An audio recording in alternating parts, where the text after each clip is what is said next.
gotta leave it to the professionals.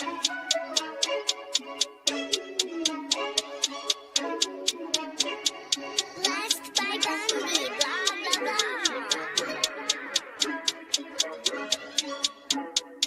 Started off with a bit, now I got coin. I see where y'all going. Been poppin' since Web 1, hella hoes on Web 2. I was living a dream, now I'm on Web 3. And it is what it seems, topping the pyramid schemes, I'm telling you. I'll sell you a percentage on Nebula. Shout out to Vince, yo, set it up. Surfing on the web and I'm shooting at 3. I've been goated when I got my G. I'm an alien boy from a different planet, yeah. So I got my drink, I'm riding in the 1920s Model T Ford. Car era lore. Call me Levi playing on the keys, boy. And I'm about to put my gloves on. If I said it, then I meant that. Yeah, I like that one, I'm about to get that. Crash that whip for the drumsticks, whiplash. I'm about to get them all. Are you with that? In a white boat, surrounded by blue. I want one, but I got a cop too. I wanna fly high in the sky, arms out wide, trying to soar from a bird's eye view. I'm on fire, Ricky, Bobby, cracking the pavement, Whitney, Bobby. I'm a Saki bomb, Hiroshima, Nagasaki. Bruce Wayne been a dog, and I keep it 101, cause I'm feeling kinda spotty. You sipping on some rock, and I'm sipping on octane. The only thing around my neck is the Started off with a blockchain. bit, now I got coin. I see where y'all going. Been poppin' since Web 1, hella hoes on Web 2. I was living a dream, now I'm on Web 3. And it is what it seems, topping the pyramid schemes, I'm telling you. I'll sell you a percentage on Nebula. Shout out to Vince, he'll set it up. NFT, Twitter, blockchain. Seeing with the ghosts and we ballin' like the Brown James. Crypto. We can make a trade, get the memo. Reviews not falling for the FOMO. Listening to Coffee with Captain. You know we worldwide, they loco. I ain't never gonna stop rapping. Orlando, yeah, we working magic. We rocking Ethereum entities. I just went and caught me a half base. Man, I gotta shout out Started the off with a boy. bit, now I got coin. I see where y'all going. Been poppin' since Web 1, hella hoes on Web 2. I was living a dream, now I'm on Web 3. And it is what it seems, topping the pyramid schemes, I'm telling you. I'll sell you a percentage on Nebula. Shout out to Vince, he'll set it up. Breaking the mood to choose one, but they got knowledge to move, son. I'm shocking in shades with my brother in suits, yeah, them blues is coming. Even though it's hard to pick, eeny, mighty, mo, soda on the mix, no biting lips, it's time to go. Index number 1, no thumbs up, you gotta scroll. Looking at the ghost in studio, it's time to go. I had a helmet on by myself until I met a mask that wanted to have a face off. So I had to bring my chainsaw, full tank of gas in the ride with my brakes off. I'm A1, but a different kind of steak sauce.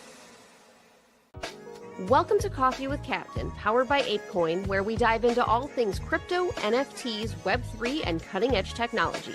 Remember, nothing here is financial advice. Early-stage tech can be exceptionally volatile and risky. So grab your coffee and join Cap and Steve for today's conversation. Welcome to the future. Welcome to Coffee with Captain. GM, thanks so much for joining us. If you haven't already done so, do us a favor, drop us a GM in the chat down below. Then head up top, smash that like, repost, and bookmark on today's space. We greatly appreciate it. Warms up the algo unless we're nowhere here. And X has been finicky this week, so we could use the extra support. While you're up there, go ahead and hit the like on the X video feed. And if you want to join us in the chat, head over to YouTube or the Abstract Streets GM. To all of our GMers, appreciate all the love this morning. As always, I'm Cap, Jim, my co-host Steve. Never any financial advice on the show. Crypto's risky, NFTs are risky, meme coins exception risky, and go to zero to moments. Please don't put any money in you can't afford to lose, and know that Steve and I will hold tokens we'll talk about from time to time here in the show. We're not financial advisors, certainly not your financial advisors. Just join us for some information, some education, and some fun along the way. GM Steve, how you doing, sir? GM, if you're watching the stream too, you want to tune into the stream because you'll know Cap is into nutrition because his shirt says so. So just so you know, nutrition. And you might see something else on today's stream. I told Steve last night I had a cold open story. Last night, 6 p.m.-ish, Steve and I have a business meeting, professional. Fortunately, we're not on video. It was just audio only. I right now am sitting at my actually it wasn't our meeting was at 7 p.m. Our 6 p.m. meeting was the business meeting we had. We were talking in the meeting after the meeting. Yes, but the 6 p.m. meeting is when this went down. So right now I'm sitting at my standing desk. I go up and down on it. We're having this meeting. We're talking. I get the headphones in. I'm standing, and Duke, my dog, is not a humper. Like some dogs are just humpers. He's not a humper. I kid you not, for like the last 10, 15 minutes of this serious business meeting, I can't get the dog to stop humping my leg. Like he just won't let go of my leg. He's like snuggling my leg. He's like humping my leg, like it just nonstop. And I'm like, this is different. And I'm not going to like break into the business meeting like, hey guys, I need to my dog won't stop humping my leg. I need to take care of this. What do I do?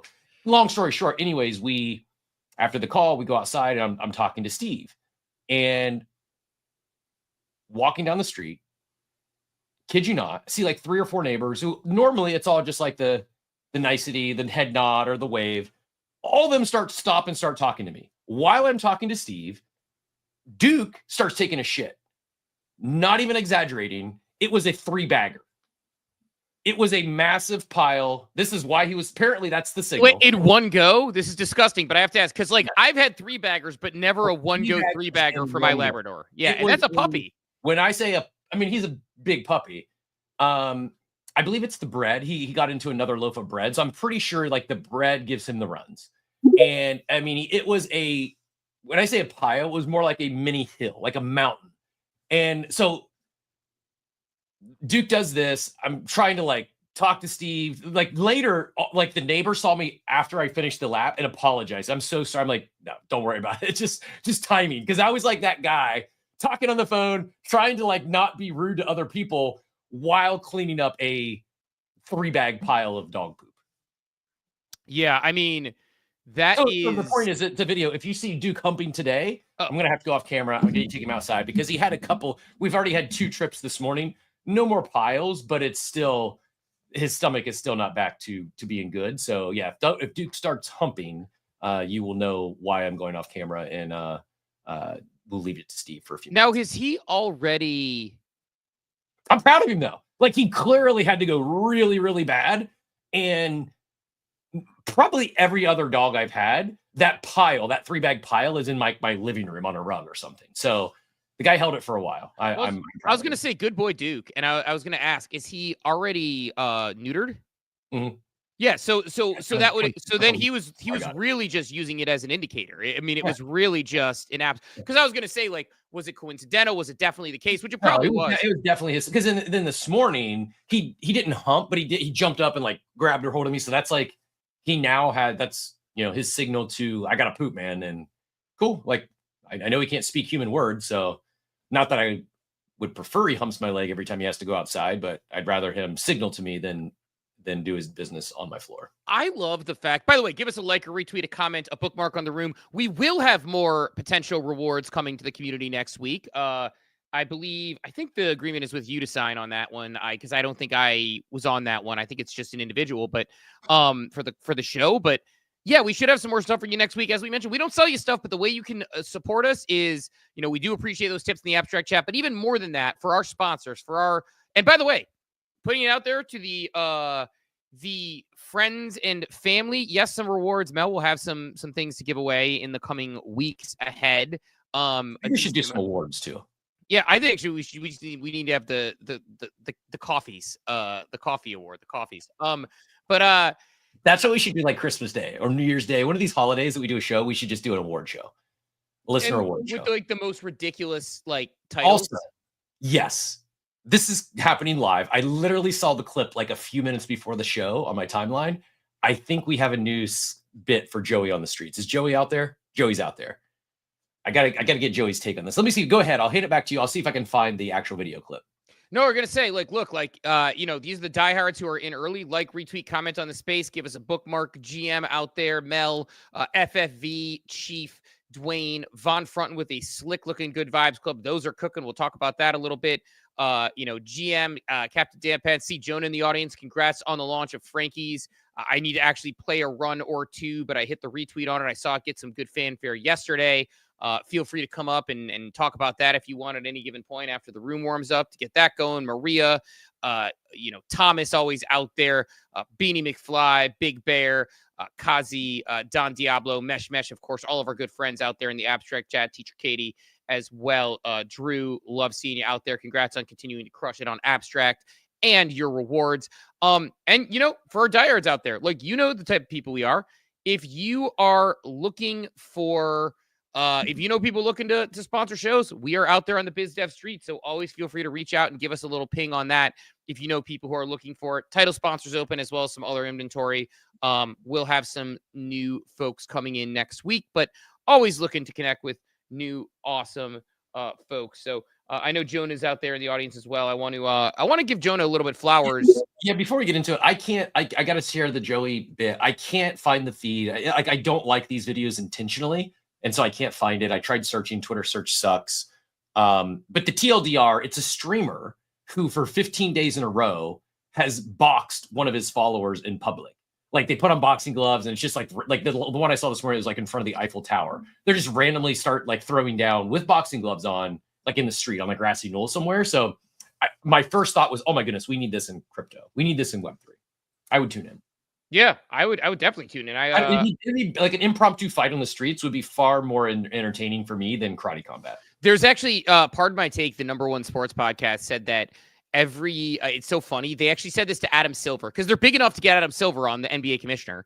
And they said to him, they're like, new rule proposal. I think it's a pretty good idea. They're like, every year a player gets to fight one fan from the crowd. So if a fan just gets a little too froggy with them, they come out right there. They get to fight him right on the court. It'll make fans think twice, but you don't want to use it early. Like Russell Westbrook might burn it in game 1, you know? So you want to be careful about making sure you're thoughtful about it. You can save it, but one fan just to get people. So people might be a little bit more careful if they're like, hey, they still got that fight going on. It's like, you know, you don't want to say the wrong thing to Steven Adams. And then, it's like, oh, what's he going to do? It's like, well, you're down to fight. So that would be a little bit organized malice at the palace. But Diablito says they enjoyed the FrankyGo game last night. Drew sitting in the abstract chat says he got into another loaf. Sounds like a captain problem. Yes, it is definitely a me problem. I have a bread box, and the bread, you will not be surprised, was sitting on top of the bread box, not preventing my dog from eating the entire loaf. So definitely a me problem, not my puppy's problem. But I don't know. I've never had dogs be obsessed with bread before. Any other food, sure, I've had them get into, but this is the first time I've had my entire adult life had dogs. Never in my life have they been like, I had to worry about sitting a bag of bread on the table or the countertop. And Mel says that's not how you use a bread box. Yeah. Put the bread in the bread box to prevent today I learned that bread boxes aren't to keep bread fresh necessarily. It's to prevent your dogs from breaking into the bread and leaving a 3-bag pile of steam on the neighbor's lawn. Yeah, no, totally. Well, look, I mean, like, that's what the bread box is for. Put the bread in the box, but, want to make sure you're protecting it from the doggos out there. I do want to, I saw Jonah did talking about him too. He just turned his head. He's facing the wall, pouting. Oh, you're a good boy.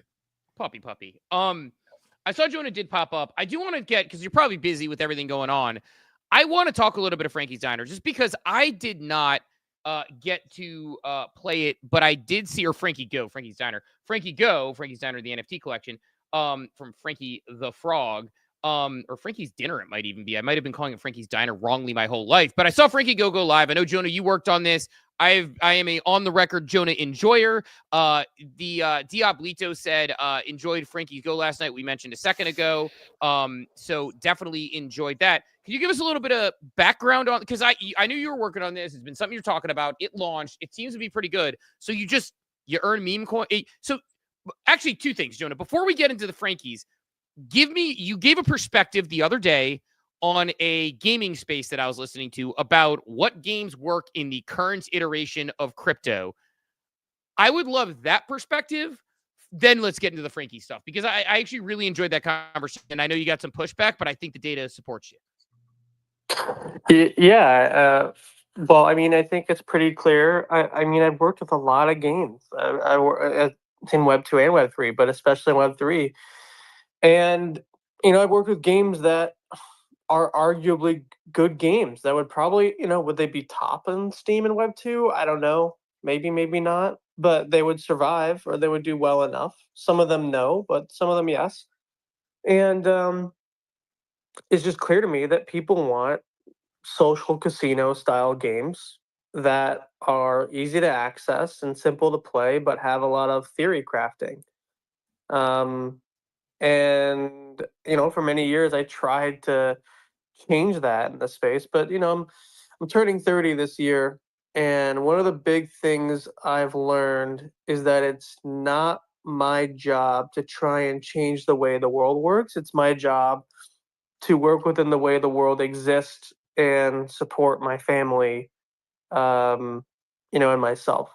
And that's something that you should learn in your early 20s. I learned it a little later just because I was a little immature. But anyone who comes out of college, right, thinks they can change the world, and there's some great spirit in that, and that doesn't mean that your spirit should die, but there should be some realism in the way you work. Topical. I did pull up a post here from Kate from Blockworks, who kind of goes off on crypto gaming. This was a quote tweet from Shatterline that came out a couple days ago regarding their shift from multiplayer to online multiplayer to single player experience.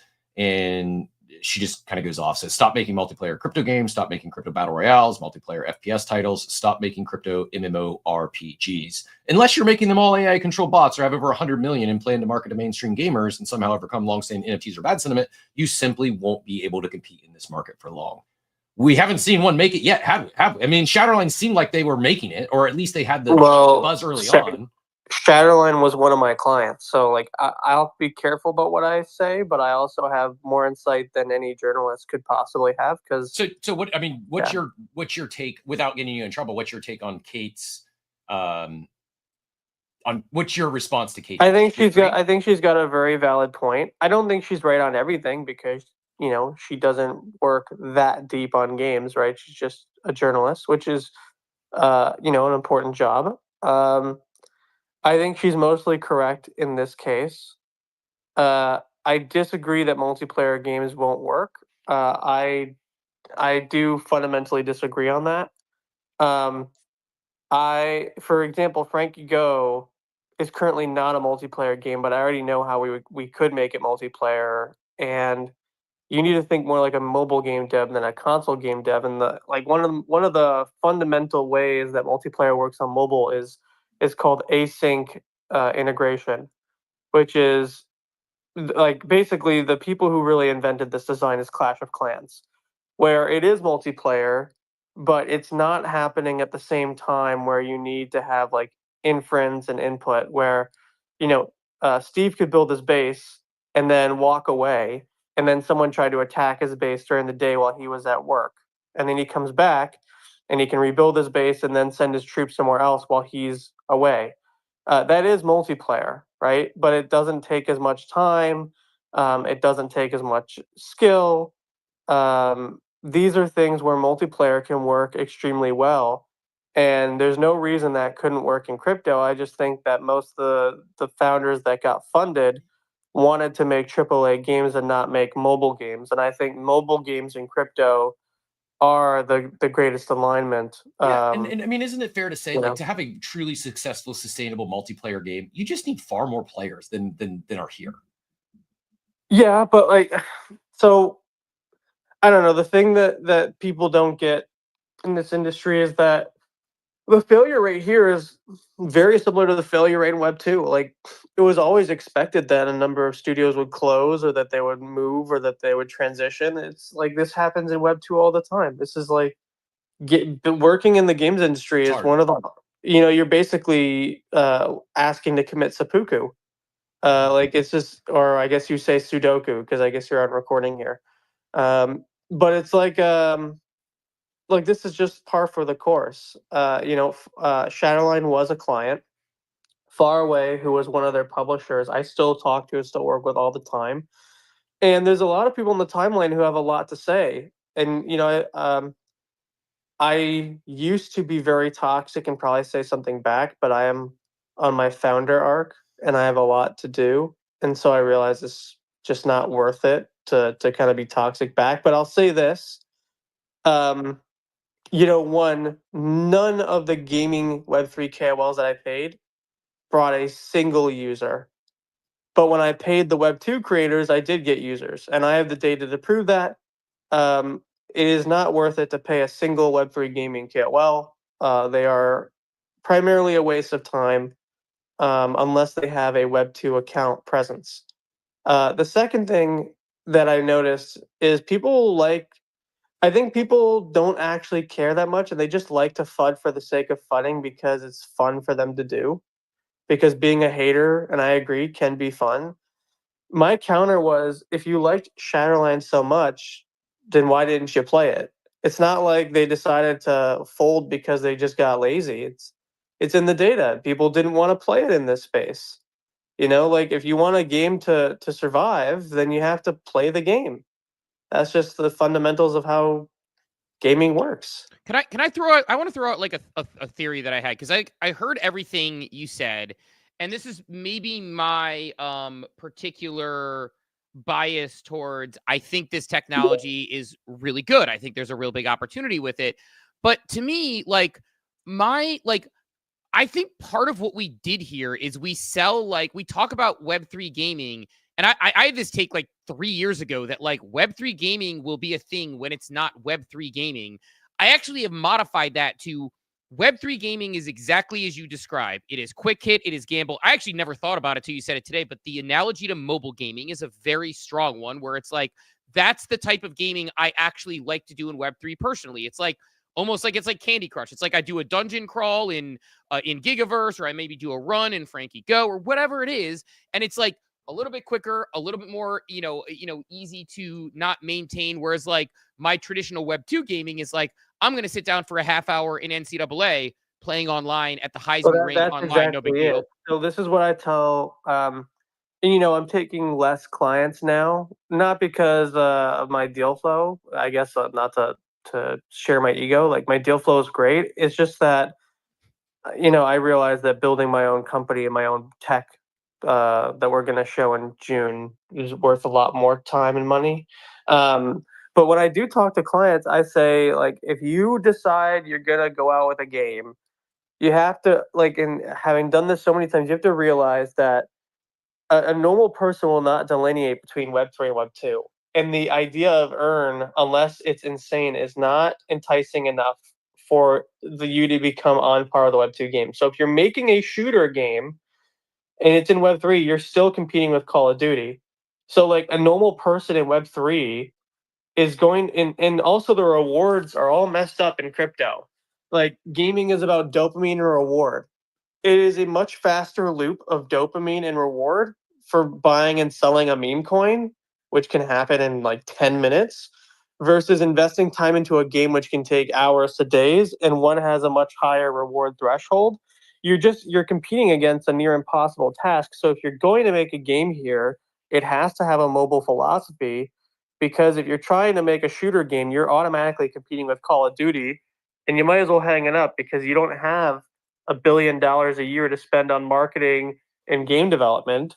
And unless you have some really novel mechanic for your shooter game or whatever it is, like, you're going to lose. So, and this real quick, yeah. This is kind of like the thought I had is like, I actually would take it a step further, not to like be too hyperbolic about it, but like, for me personally, you're not just competing with Call of Duty, you're competing with my time doing literally anything else. Because when I play a video game, when I play a half hour of Halo with my brother in an hour, I'm not with my kids. I'm not working on work. Yeah, exactly. So like, it's especially here. It's especially here. It's double whammy here for those of us who are active in this space. Because if someone's just a normal adult, they may look at casual gaming as exactly that. It's just they're going to spend a few minutes to game. Here, it's opportunity cost. Anytime I'm spending gaming that's not going to generate me earn, it's taking away from time I could be farming something else in this space that would pay me. So it's like, I think it's a double whammy for those of us that are, even if they're not in the trenches trading, there's just always something else to take your attention away that's probably profitable here.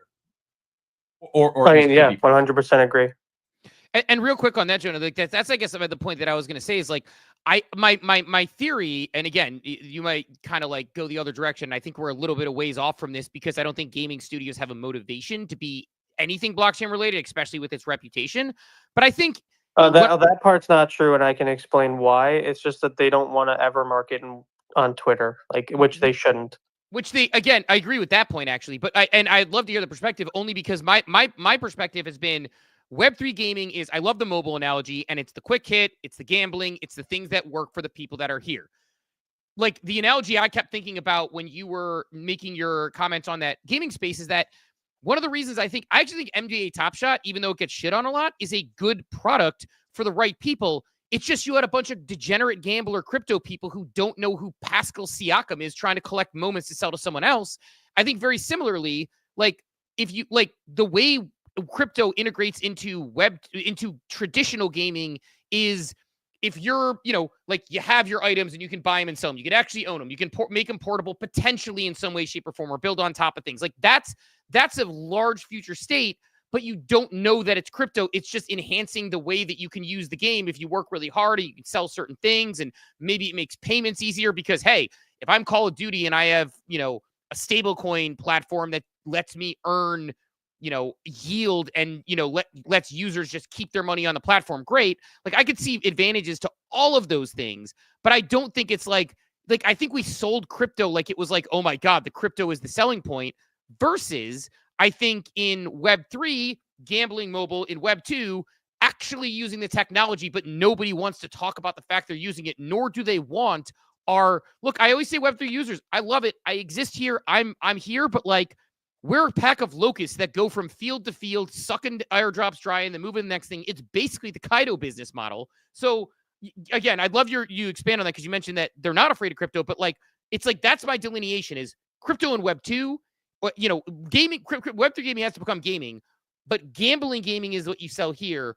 Just using the technology is what will eventually gambling work gaming there. can also be Web2 gaming. And like we can talk about FrankyGo and, when I'm done explaining this, but having done this with so many clients, it's just been kind of clear to me. There's 3 things that Web2 games are actually completely willing to integrate slowly. But again, it's all going to happen on mobile first. Like mobile, I don't know why, because I don't work with these investors. I don't know why every investor decided that they were going to build console games or like Steam PC games when I do understand why, because Apple's laws didn't even change until like a month ago to make this basically possible. But mobile gaming is where the opportunity is. It's just more devices. Crypto has an emerging market, right, in terms of Southeast Asia, Africa, East Asia, South America. Like they play mobile as like their primary. It's not a secondary.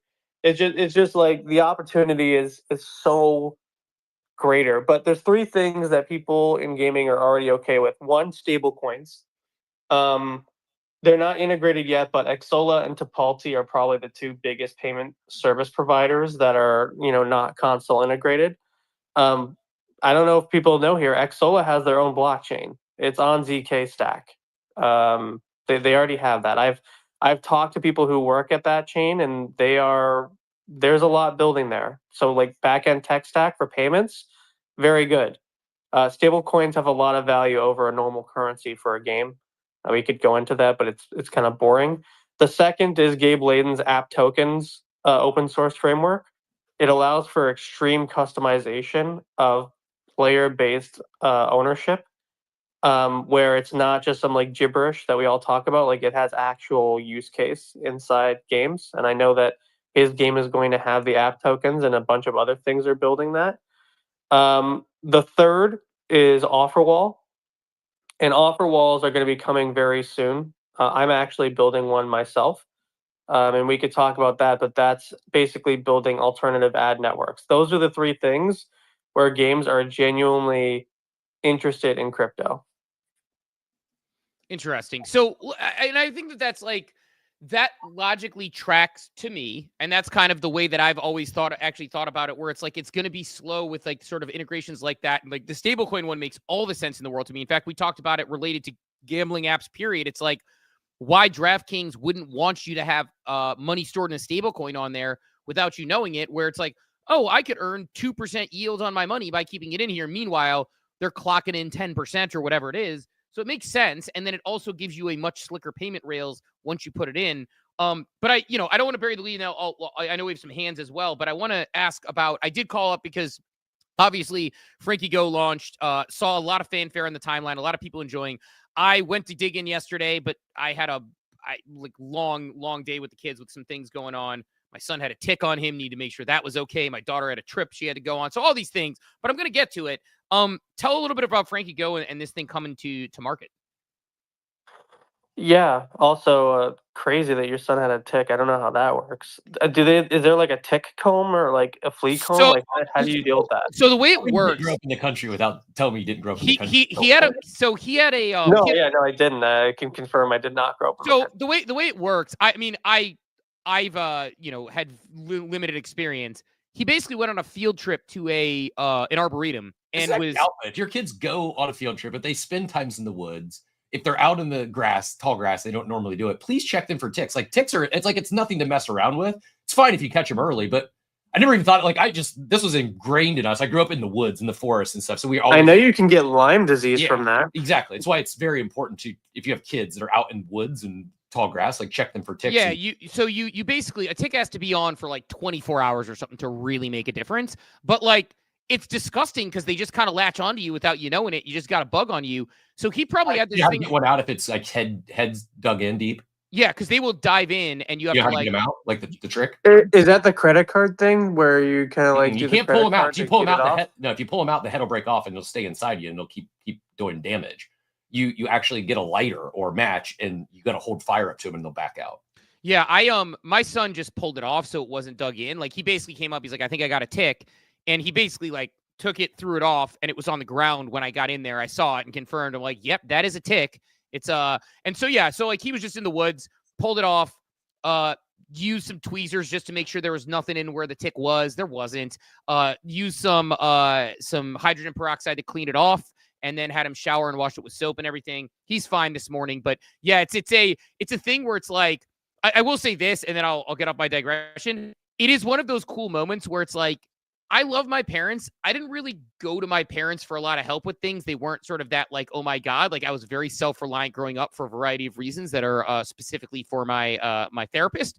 But my son came to me concerned about the tick, and I just solved the problem, and you could tell he was relieved. It feels really good as a dad when you solve a problem like that for a kid. But yeah, anyway, on I will, but point is, had a couple distractions. Here's the alpha for others if you're not familiar. Yes, only certain ticks carry Lyme disease. It's not all. Mel said it. Watch for a bullseye. If you see a bullseye appear, that's, you got to get him to the ER, take him to the hospital. Like it's it's some things like you, like I even see Thomas in the chat says I get ticks on my dogs every day. In the last 2 weeks, I had 2. I live in the country. It's normal for me and my kids. Teacher Katie says I grew up a tick pro. Grew up in East Lyme. No joke. Deer ticks. It's wild. Some of the things that you take for granted that other people may not know or have zero experience with. And yeah, ticks to me were just like you just always dealt with them in the summer. It's very normal, but yet also something that you didn't mess around with. You need to take serious if you got one on you. Yeah, but this girl that worked for me when I had my own business, her mom got bit by a tick while she was pregnant and got Lyme disease and passed it on to her, like in whatever they call that, in utero. And she's had like the effects of the Lyme disease like are real. Like this girl has legit memory loss problems, like all kinds of stuff. Like Lyme disease is no joke.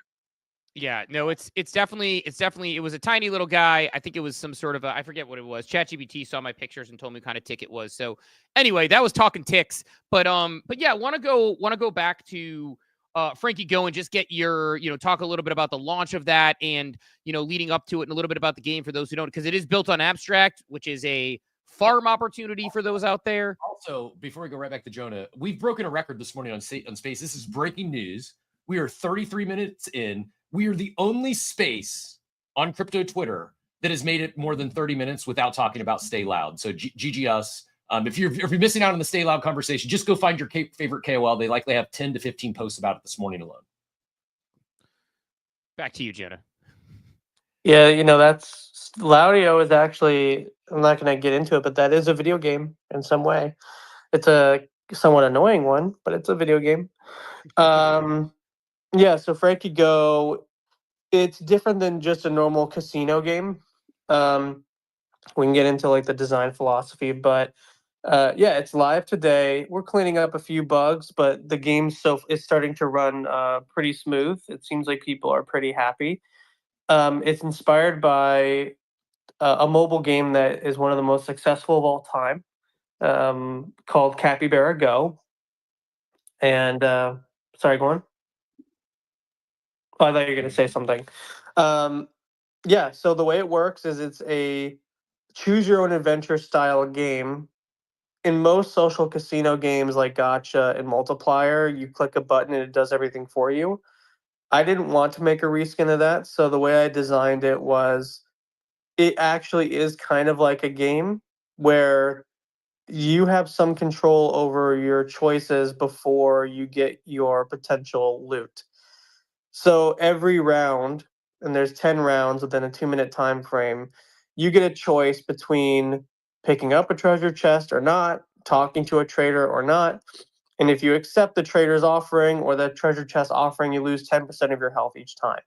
Sometimes you hit bear traps, sometimes you get hit by wolves or struck by lightning based on like what we have in the text, and you can lose additional health.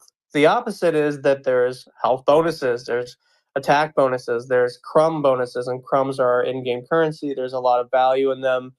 We can kind of talk about what that looks like for season 2 because we're not like hiding anything about that. And the novel mechanic aside from that I wanted made that I designed was you face 9 different meme coins in season 1, and the game works like an ad network for meme coins. So when you face let's say Abster, that's like a top meme coin on Abstract. If you defeat Abster, you finish that round, and then Abster meme coins get sent directly to your Abstract wallet in real time. It's not like later, like it gets automatically gets distributed to your wallet. And the idea was like, wouldn't it be cool if you, when you defeated a monster, you could like take their essence, but that essence could end up being real money. And we're in a pretty safe position because we don't give out money as a prize. We just give out meme coin, and you can decide if you want to buy or sell that yourself. So yeah, it's an interesting design philosophy I thought of because I had like this one theory is there's so many meme coins. It's like, how do you find any that you actually like? Would there be a TikTok turnstile sort of discovery mechanism for meme coins? And this is what I came up with as a way for people to discover new meme coins that they've never had before, and they get a taste of it in their wallet. I like that. I like the idea, and I like the way it sort of like gives you like it does play into, and it makes sense that you've worked with a lot of these clients because it plays into a lot of the mechanics that we're all familiar with. It has some gambling mechanics, it has some shots you take, it has some meme coin rewards in the back end, which gets people going. And again, for me, I will be participating and playing around with it. But I'm doing a lot of stuff. I realize I thought I wasn't doing well in Abstract because I see all the big timeline people, but I guess my where I'm at is pretty good. So I'm going to continue to use the things that earn and play around. So are you intending through your company to launch multiple crypto related games based on your learnings from this and continuing to build on top of it and build the studio? Are you focusing specifically on this? I'm curious your like what obviously you're going to have a season 2 in this, but is the plan to grow out and expand? And is it going to be an all Abstract thing, or are you going to go multiple chains? What are you thinking? So I could go that path. Like I could go make multiple games. Not that I'm like going grant hunting, but like several chains have already reached out asking for me to build a FrankyGo style game after this one because they saw it all over the timeline and all that. So, I mean, we're gonna come out of stealth in like a few weeks anyway, so I can tell you what we're doing. This was sort of the final, I wouldn't say final, the final big customer client project that I worked on at my agency before I position into launching a tech startup that I've been working on for the last 6 months. That's called Sploot AI. It's an AI tech company. My co-founder is Austin Teague, and he's done a lot of stuff in that space in terms of marketing tech. And we've been building an AI algorithm in-house that we call the Hype Score algorithm. And we invented a way to do Kaito on top of Twitch effectively. But the way it works is this AI algorithm is able to canvas anyone or any category on Twitch as they're going live. Some of the calculations include CCV, rate of chat speed, chat keywords, amount of chatters, We can listen to everything the streamer is saying in real time. The audio, like the level of sound, certain keywords, and we've created an equation or an algorithm for doing what's called a threshold, where if you meet a certain score level, the AI will auto clip using our own AI and pulling that clip into our dashboard for our customer, and then turning that into organic SEO and UA advertising. It's a third way to do advertising that no one's really thinking about. And because I've been in this space for a while, I kind of know what the need is. And we've already sent this to what we call onboard founder customers, and we've already had people wanting to escrow money and start paying. We've also, that's product one, and that has a long roadmap of things we're going to build on it that I don't want to talk about on Spaces today because it evolves into something a lot bigger. Basically, I could do Kaito on top of multiple Web2 platforms if I wanted. But the other thing that we've been working on is our own offer wall. We have an exclusive partnership between just us with a company called Navigate that you've had up here. We've had that contract for a bit, and they can only do this with us, no one else. But Sploot will have a Chrome wallet MVP probably in the next few weeks. We're going to have our own Chrome wallet, and we have a method for scanning and evaluating VODs for scoring, and we can build on-chain prize pools where, let's say Coca-Cola has a summer commercial fest, right? They put $50,000 in a prize pool on chain that's like within our protocol. Again, this is very early, so like this is not all built out yet. And let's say, Steve, you make good YouTube videos. Well, you could submit your YouTube video. It gets approved in our system, and then you post that YouTube video, and we can track how well that YouTube video did, and then give you a payout representative of your CPM and other factors within that activation. We can also, there's a lot of other things we can do, but yeah, we've been building this for a while. We think our AI algorithm is pretty novel, and that's going to be my main focus going forward. I will still build games on the side, and I will be helping FrankyGo design season 2, 3, however many seasons. But I see a need in the market for that type of product more than me making games. Yeah, it's a bigger purpose and a bigger product, which I think totally makes sense. And very cool, man. Like, excited for you and excited. Congratulations on the launch yesterday, FrankyGo, and excited to continue to see how you build out, this sort of it's almost a next iteration Kaido product that is more applicable outside of our corner of the internet. So I think that's really cool.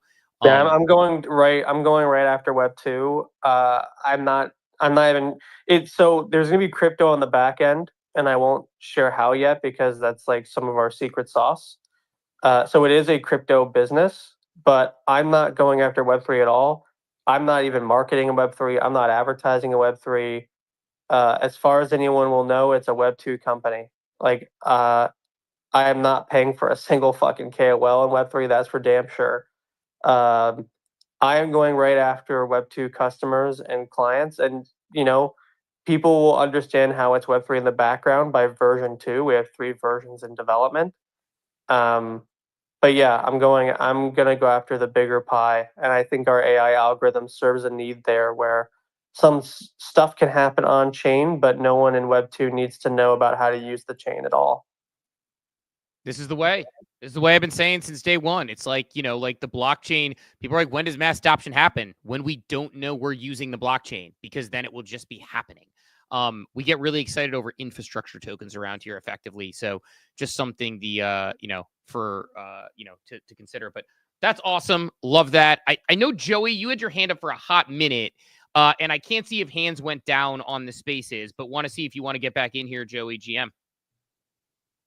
Yeah, I think Spaces is wigging out because I can't see hands. It doesn't show me the audience. I've tried refreshing, so I don't know if maybe somebody else has their hand up before me or not. But talking on the gaming thing, I did have a question for for anybody that wants to answer. Do you think, right? Two questions. The first one is, when it comes to Web3 gaming, do you think there's a misalignment of value or a misalignment of I guess that, yeah, is there a misalignment of value between the creators, the founders, the developers, and traditional gamers? I think the concept of what a traditional gamer is open for interpretation. I think a lot of people here think a normal gamer is like a Call of Duty or a Fortnite gamer. Um, a gamer to me can be someone who plays Candy Crush. It can be someone who plays World Series of Poker. It can be someone who plays Fantasy Top. Um, there's a lot of gamers, but a lot of people play games very differently. And I think the better question I ask myself is, what type of gamer is in crypto and what is their closest cousin in Web 2? And the answer is casino games, fantasy games, async multiplayer games. They're not Call of Duty. They're not Forza. And I think people who want to build those should just go do it in Web 2. Yeah, so when you were talking before about like the multiplayer game, I play a game called King Shot. It's you build you're the king and you build your village and you could attack other villages and you can fight battles against people, but you don't actually have to. It's not actually finding a match where it's somebody online.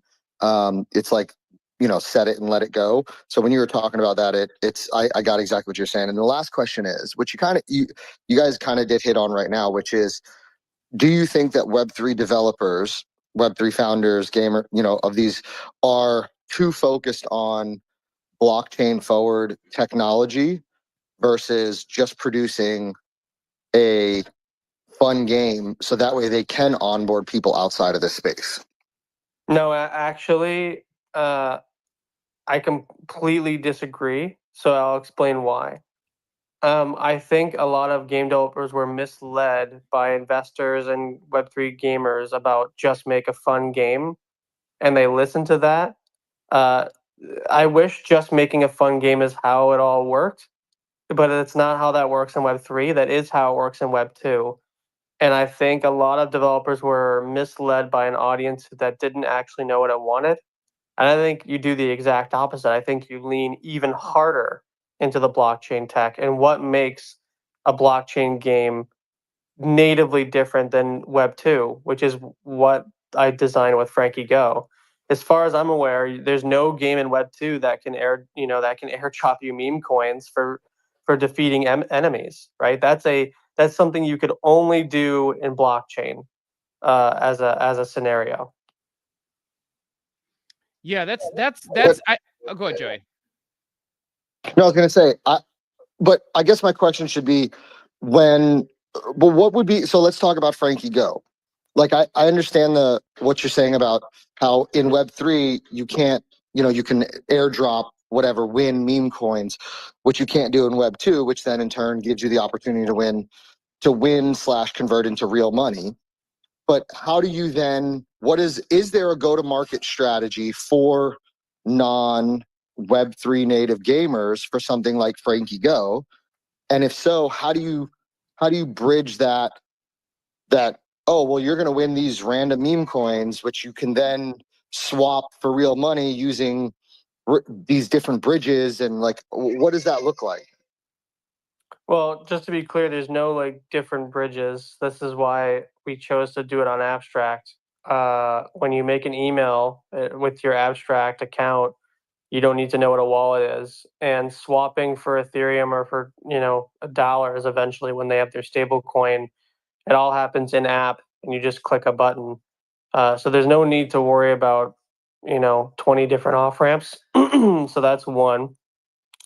There is a larger go to market if we want to go to Web 2, but I'm not really concerned about that right now. I mean, like, I think people, again, something I learned before I turned 30 is sometimes people get way ahead of themselves, right? They build, they make a piece of content and they're like, well, if I'm not the next PewDiePie, then it's a waste of time, right? They don't really lean in to a specific market and niche down before they get bigger. And so I think for FrankyGo, the first step is refining and making it seamless for Web3, meaning everything feels easy to use. There's limited glitches, if no glitches at all, and the transfers are all seamless, right? So you get that down. And then step 2 is like, okay, well, how do I make this even less gambling, but I slowly layer in more gaming mechanics, which is what season 2 will be. And then you go, okay, well, if we've done that correctly, now the next step is let's make sure it works for mobile, right? And then you do it for mobile. And now it's on mobile and you have enough data. You go, okay, I have enough retention data. I have enough D1, D30 data.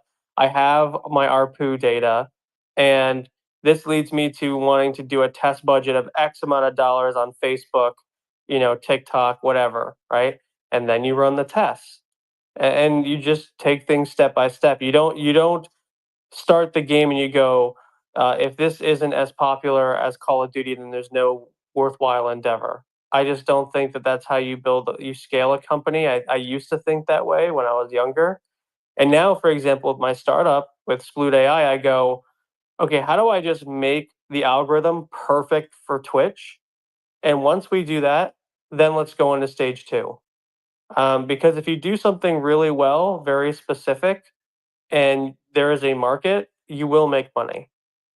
That's the way I think about it. So with this model with FrankyGo, with these meme coins, are these, and I'm sure there's not, maybe it's something you can't say, but like, are these meme coins essentially looking at this as like, this is marketing, right? Like I give them set amount of meme coins or purchase a discount, and this allows me to market my meme coin to all of these gamers. So this isn't even like a cost to the game? Correct. Yep. All the meme So as long coins as the game paid up. has, so as long as the DAUs and all that stuff remain at a level that make You're it. thinking about it wrong. It's not about DAU, brother. You have to, that's not what a meme coin wants. They don't care about DAU. There could be one No. What I'm player saying again.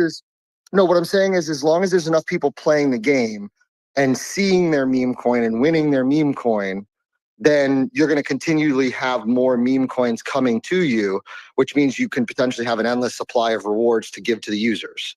Yeah, we already do. We already have since yesterday. We've had an inbound of a ton of meme coins, and like I can explain why. This was like the game theory that I built in. Again, I want it to play as a game, but what the product actually is an ad network. Okay, like it should look, feel, and be experienced as a game. But if you do a primitive analysis, it is an ad network for meme coins, right? So it's very simple. Like meme coins need a couple things. They need volume, they need holders, they need wealth distribution for protecting a chart, and they need discovery. Okay, so you have to optimize for basically those 3 or 4 things. And then like we signed 9 meme coin deals. They all paid us. Like we didn't, but we have a clause in there where if players are continuously holding their token or we track that a player is deriving from your meme coin community and it's happening frequently, we will go from our own treasury and go and rebuy your token. Like we will do it ourselves. So we will spend, like if you are bringing us enough users, we will go and spend money out of our own pocket to go lift your coin up. In season 2, we'll explore what's called market buying, which is worth a lot more. We just didn't have the time to like do smart contract implementation for it. But market buying is better because we inadvertently become a market maker. We don't operate like one, but we become one accidentally because the flow of transactions create immediate market buys instantly rather than pre-made buys. And that's like what meme coins really like. But the other thing that people don't notice too much in this game is of the 9 meme coins, one of them isn't an abstract meme, and that's mine. That's the Sploot token. And you go, Jonah, how the hell do you do a non-abstract meme coin? Well, we built it so we could include Solana, Ethereum, Sui. It doesn't really matter what meme coin and where it comes from, we have built it where the game can exist on abstract and do transaction on abstract, but the reward can be given from any meme coin anywhere. So like, what if I add Phantom and add Solana meme coins in season 2? Like, there's a lot of things we can do with that. Very cool. No, I again, like, I think it's really interesting, and it's interesting to like watch how they evolve and how these sort of games delineate. And the other thing is, like, as people like, I've been on record, I don't think meme coins are bringing in the next 10 million or 20 million users into crypto. But I do think that there are people who are going to find that interesting, who are going to play in those streets. So I think this type of games for them. Go ahead, Cap. I have a question, and I don't think so either, as far as like meme coins bringing in the next wave of all these users. However, just to play with it for a second, let's say this thing hits best case scenario. Not to get into a deep conversation about it, but some of these numbers, like this Stay Loud thing, could actually hit. Like the numbers, if they do like 10 million in volume, the numbers are silly. If they do 100 million in volume, people aren't making like 10 grand. They're going to be maybe making like $500,000 a week. Individuals in this top 25. Like if people start making hundreds of thousands of dollars a week by talking about a meme coin, that is going to have a trickled out effect. It's going to change things. Like we've seen people get big airdrops. We've seen people get big allocations. We've seen KOLs get paid. I don't think we've ever seen anyone get paid 6 figures a week for talking on X. Like the numbers are really silly, and the fees are down. Maybe no one trades this meme coin. I just don't see that being the case, especially at allocation. I mean, I don't think it sustains. I don't. But the whole point is, like, if these top 25 people make even 100K a week for a month, it's those news stories are expanding outside of here, and I think that hits different than people flashing their P&Ls from trading meme coins. I think if others start hearing that content creators are making generational wealth by talking about meme coins in the year 2025 for an extended period of time, it's hard to fathom it being sustainable. But the numbers that could hit, if this thing it hits and it's a top 10 coin, it's going to be, we're talking silly money for these top 25 individuals. Word's going to get out. People are going to be talking about it that aren't on crypto Twitter, I think. Yeah, I think so too. I think there's a couple of things that fit into that category, and I think you're right. And yeah, it's like, I actually posted on LinkedIn about Kaido yesterday, and it's gotten some response. Like because it's results atypical, but people that I know, like a friend of mine, like ICO Beast, is pulling in $10,000 in a month off Kaido. And when traditional worlds and businesses see that, they're going to see opportunity. And it's like, hey, it could flip the marketing model on its head, or at least put something else in the toolbox. And that's actually why the product Jonah's talking about is interesting to me, because it's not dependent on X, which is funky with bad APIs that sometimes go down whenever Elon wants to tinker around with it a little bit. And it's also more ubiquitous. YouTube is the second largest search engine in the world next to Google, who owns YouTube. So it's like you have the ability to get things from that. Obviously streaming is becoming increasingly bigger. Gary Vaynerchuk's been saying streaming is going to explode even more for the past 2 years at this point. So I think it's very legitimate to have that conversation. Here's the chart I was referencing just real quick, and I'll hand it right back to you. Good. So this chart, and there's links here. I pinned it up top. This chart is based on, they said 10 million of weekly volume feels too conservative, so added 100 million in a 500 million scenario. Not market caps, just volume, just trading, and links to the scenarios here. I mean, you can see the numbers are just mind-boggling. Now, granted, Ultra, the creator, but several. I mean, Win Moon, Zach, 100. These are weekly numbers. This isn't like, they would get this a one-time airdrop. They would be, Josh Allen would be making 75 grand a week if it hits 500 million in volume. Like, and if they're making 70 grand a week, what do you think Josh is going to continue to talk about on the timeline?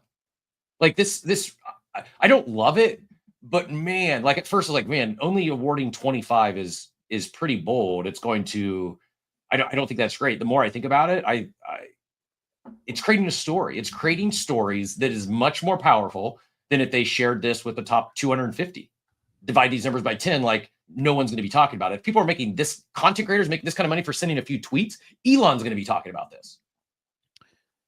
Yeah, I actually think we'll go to Shiba in a second here, but just to answer that question, I actually think there is I think sometimes we don't consider second and third order effects of things.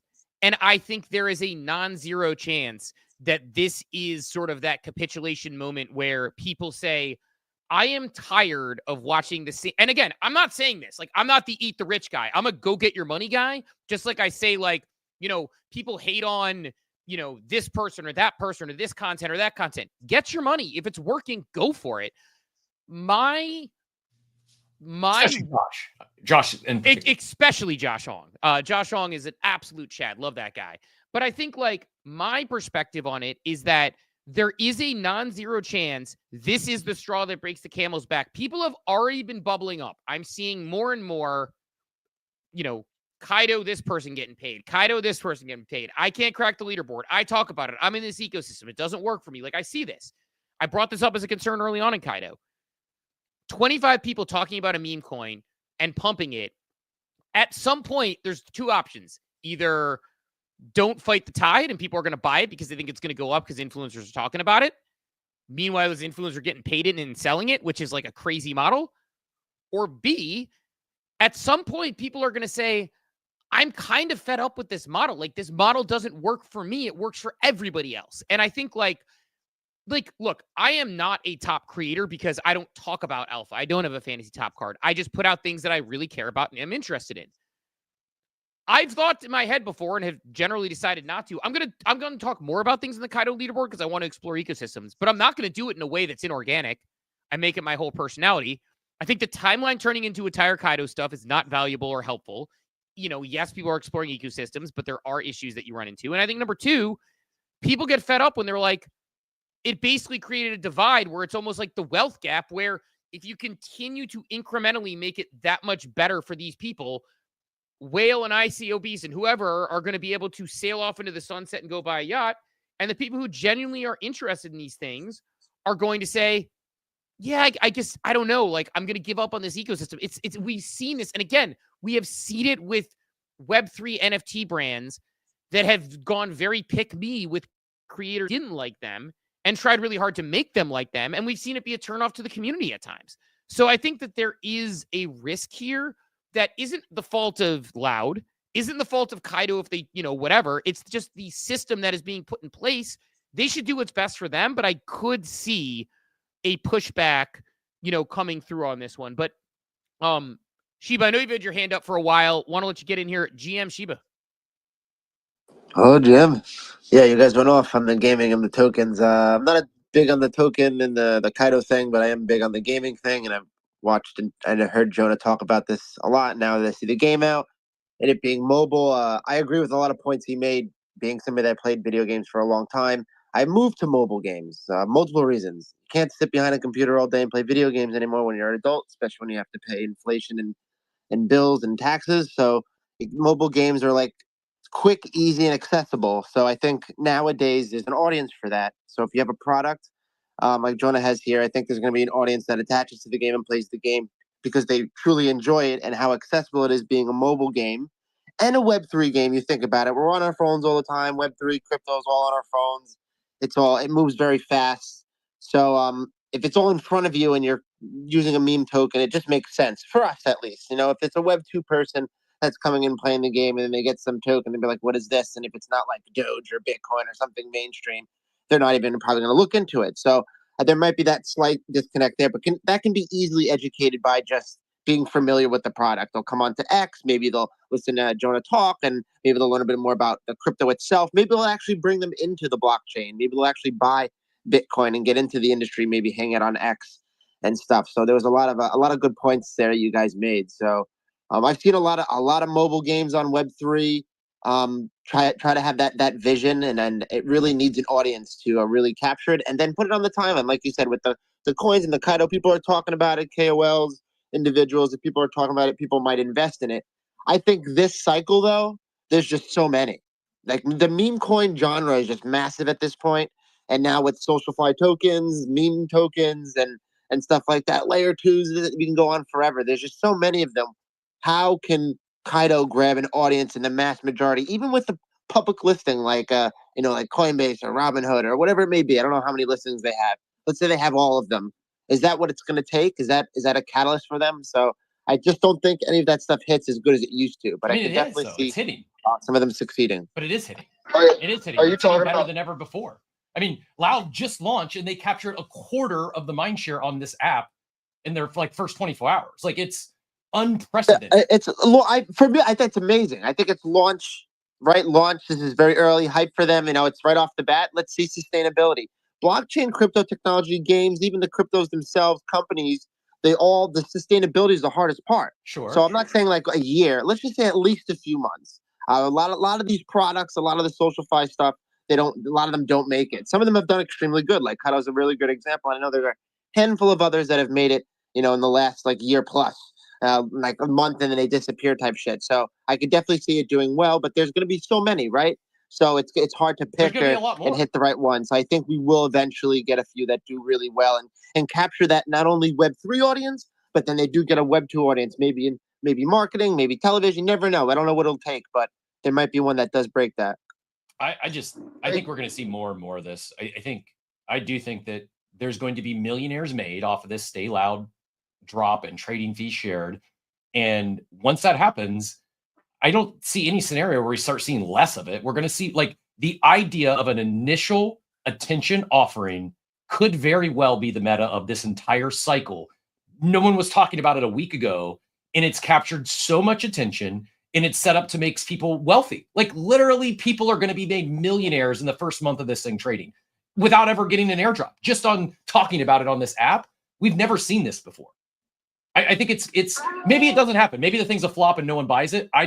It's captured so much attention. It's got so many powerful people talking about it. Millionaires are going to be made off this thing. And then the meta isn't going to be AI agents. It's going to be initial attention offerings. Everyone's going to go start copy pasting the same model because it works so well. And yeah, is it going to be sustainable? I don't know. The next not going to be as good as this one. It's going to be the roller coaster downhill, but it's so much freaking money. It's I don't think until people start seeing it, we get excited, people share their P&Ls. Oh, I made 1,000 Solana on this trade. This is very different. I think the numbers have the potential to be magnitudes greater, and with zero capital at risk. I think it's really going to turn heads, and I think it's going to suck a lot of other attention out of the space for a while. Good or bad or different. I don't think the train can be stopped at this point.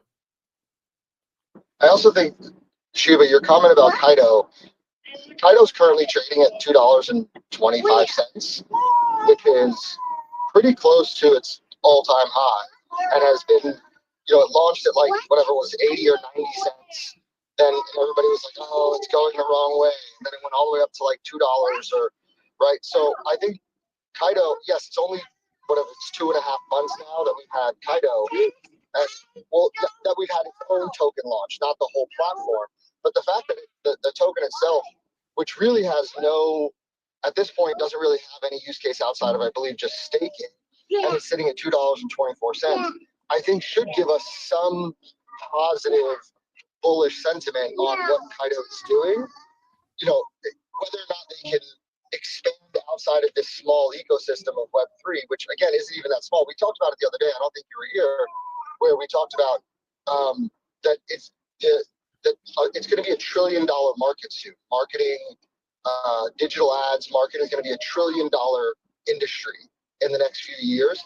Kaido only needs a very, very small percentage of that to continue to be a positive force in the marketing space, whether you call it InfoFi, marketing, whatever. But this is a massive industry that they only need a small piece of to continue to be successful. I agree with you, Joey. I think you're 100% right. I just pulled the Kaido chart. I'm looking at it at the first time outside of just Coinbase numbers. From launch to bottom, which was a little bit above 50 cents. That's just because of market, Bitcoin dipping. Bitcoin being at an all-time high. Altcoins not really recovering. So Kaido showing very strong bullish momentum here. So it could be a lot of other things to that, the social aspect of it, people on X talking about it, are marketing reasons. So yeah, like I said when I started talking, I feel like this coin could be one of them that does extremely well and does grab a lot of the market cap. But it's also showing strong fundamentals behind, growing as a coin itself without any of that utility. Like you said, there's not much to it right now besides the staking and the social part of it. So yeah, it's doing well. Let's see what happens in the bear market. Let's see how it lasts with other meme coins and other stuff when Bitcoin pulls back after an all-time high. How do people talk about those tokens when they're down, right? Usually if there's people are talking about it, it's because it's doing well. So when everything's doing well and stocks are going up, of course, people are going to talk about it. When they go down, people don't really talk about it. So you don't talk about it, it's not in the feed, price go down. So I think all of that reflects. And one thing that Captain did point out is that it shows very good strength right now as an industry. But what happens when people see success? They duplicate it, right? Over and over again, and they saturate it. And what happens when things become saturated? There's many people doing it. And what happens? This industry, people jump for the money, right? So this may be a strong competitor right now, but there's going to be several others that compete with them. And people are just going to probably end up jumping. But we'll have to see. We'll have to see. Yeah, I think it's a good cap.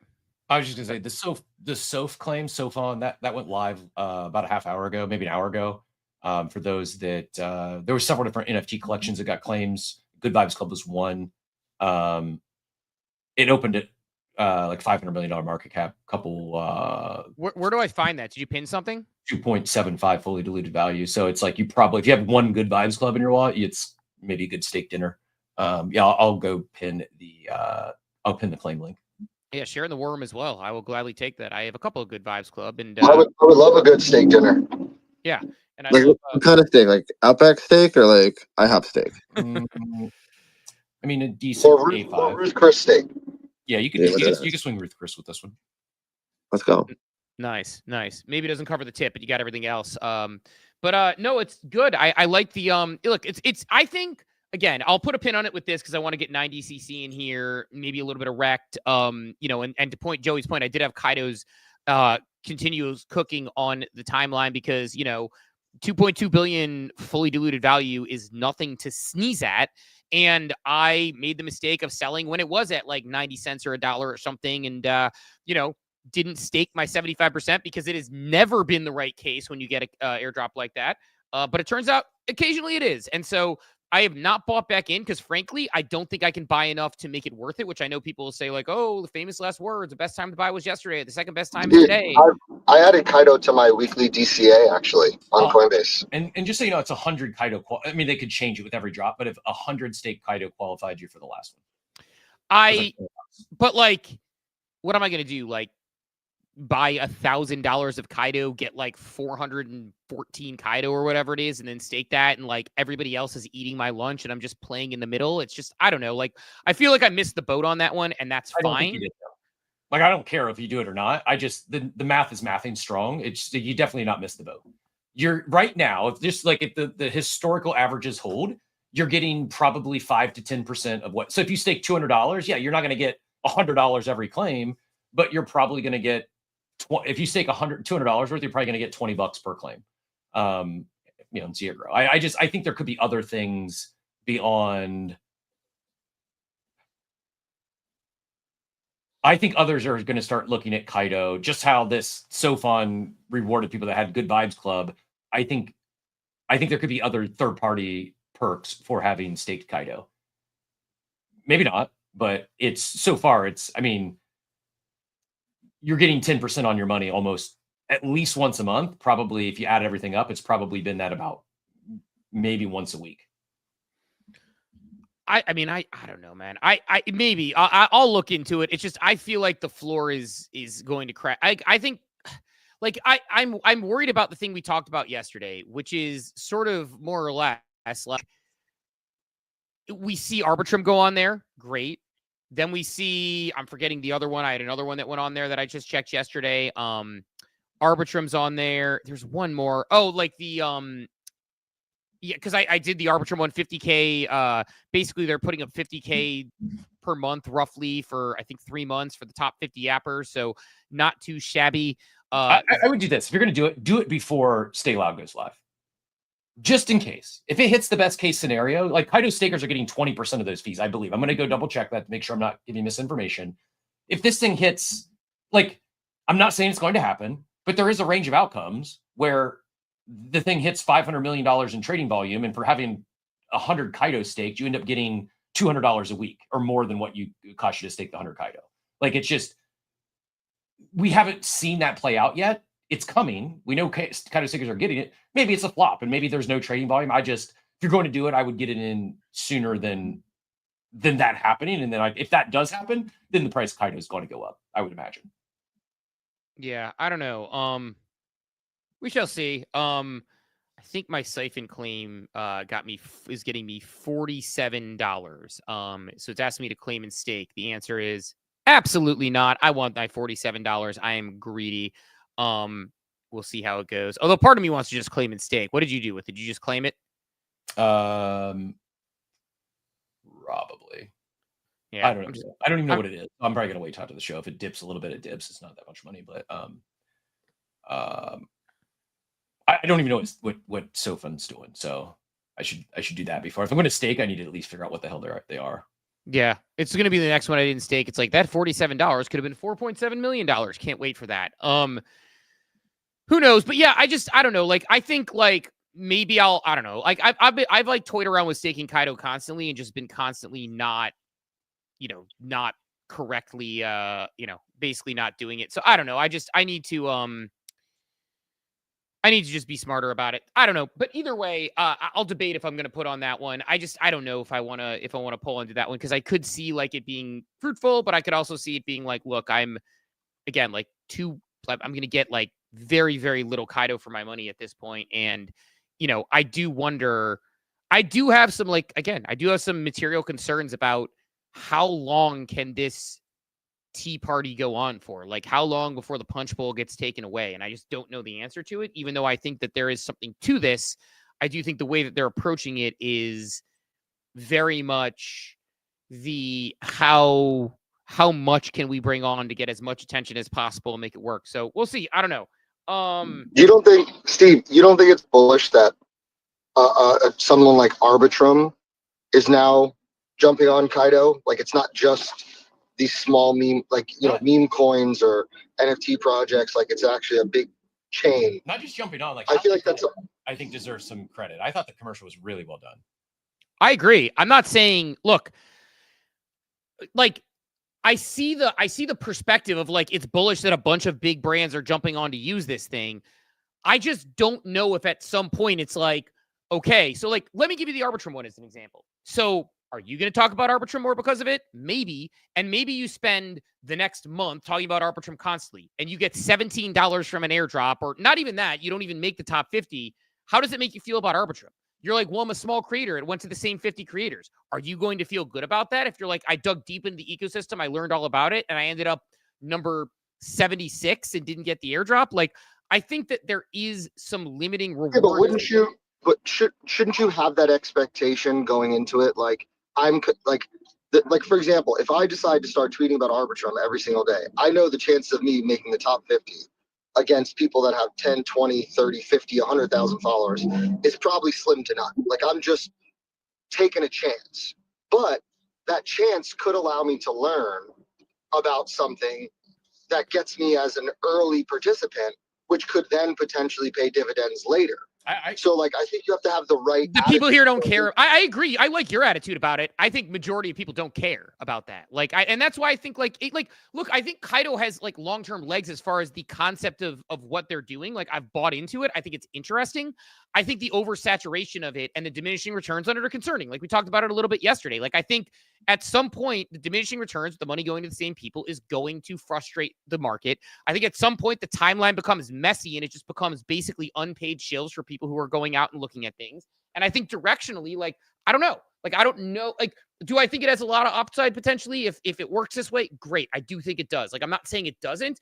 I just don't know if me spending $1,000 on Kaido right now to stake it is going to be worth it or not for those rewards, or if those are going to slowly dissipate. I mean, like, Meme Land was supposed to be a money printer, like Stake Land. Everyone's like, why wouldn't it be a money printer? It's Stake Land. It has the interest of all these individuals, and Kaido is far superior. I'm not saying it's not, but like, it went from money printer to you put $1,000 worth in it and it's worth, $76 now and you didn't get like any airdrops because you didn't properly qualify for things. And I just think at some point there will be, I worry about like what it does to the timeline. I have this concern about Fantasy Top though, and I guess Fantasy Top's still going plenty strong. It's just I still don't love it. Is the Fantasy Topification of the timeline was the people who have cards say whatever they want, gets automatically thrown into the timeline. It drives the narrative in crypto Twitter. It decides that those people are relevant when sometimes the opinions they have are not as informed as they could be at times.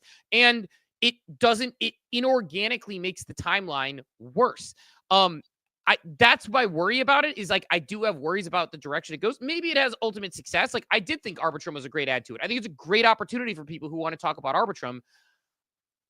I just think we're creating a mechanism for the same 50 to 75 people to just print money in perpetuity, talking about things they don't actually care about. And if you go with the attitude that it lets me explore an ecosystem, maybe I have a shot at some money here, I think that is the absolute right attitude to go about it in this world. I just don't know how it all ends here with this thing. And I think in crypto, what we've seen with a lot of these products is there's a propensity for greed. And when you have a perfectly good lead, you do something not sort of unsavory with it and go for too much. I think now is the time. If you're going to talk about Arbitrum, there's probably never a better time, because all the big KOLs, the ones who all they could send is they could put a fart emoji with Arbitrum in it, and they would be in the top 25 of the leaderboard. Now some of them are still going to they're volume shooters, and they'll still talk about everything. But most of them, the majority of their focus is on stay loud. And as we talked about yesterday, great time to zig when others are zagging. The big yappers are rightfully so going to be focused. The majority of their farming yaps is going to be on stay loud. And I think Arbitrum and some of these others are, I'm not going to say they're going to get forgot about. I do think at least while stay loud has 15 to 25% of the attention, it's a great opportunity to, I don't think those other leaderboards are going to be I don't think it'll be the same 25 people. Maybe I'm wrong. Maybe every leaderboard looks the same. I too have concerns over dilution and diminishing returns. I just don't think we're there yet. I think it's still too early. And I actually think now might be the sweet spot. It really is. If stay loud hits and kind of takes the attention of the regular top 25, the regular suspects you would expect to see at the top of that leaderboard, if it takes the majority of their attention, man, there's a dozen other projects on there to talk about. They're just, and theoretically, the way Kaido works is you get dinged if you talk about everything. I'm hearing from some top yappers that the most optimal way to do it is pick 2, 3, or 4 and focus on those. Don't talk about the other, and you get far more yaps for being focused and loyal to some of their projects as opposed to trying to just catch all of them. So if that is the case, and if Stay Loud's a hit, I think it could be maybe the best time thus far to focus on the other kind of leaderboards to get get a shot at getting your name on the leaderboard. That's actually a good point. Like, that's a good point as far as like maybe there is that opportunity with some of these. There is an opportunity with some of these. Yeah, like I think there's an opportunity with maybe some of those, I guess. And like I think about like I don't know. I probably need to just like think about the things I really care about. Like I probably should just be talking about Polkadot more. Like that's probably an easy one. That's like it's not printing you endless streams of money, but Polkadot's a good one. So Polkadot's probably one I should talk about. Like. For me personally, because I'd like to actually explore it. And if I end up number 17, I end up number 17. But like, I don't know. Maybe I'm like not articulating well, and maybe it's probably two separate thoughts that I need to work out, not live on air. But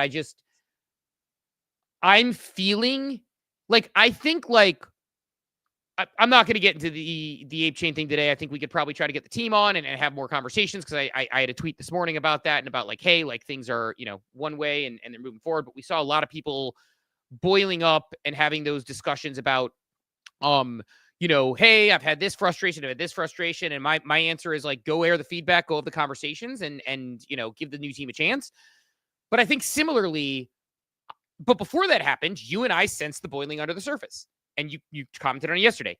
I sense a boiling under the surface with the Kaido leaderboards right now, with the conversations I'm having with people, where 2% of people seem to be doing really well. Then there's maybe a small group of people who are in that sweet spot, like a Funky or like some others who are like managing to be successful about things or truly care about. Like I think it's greater than 2%. I'm not on a Kaido leaderboard. It's been very, very, very profitable for me to participate in that ecosystem, and I'm doing it very passively. I think it's a much greater percent than 2%.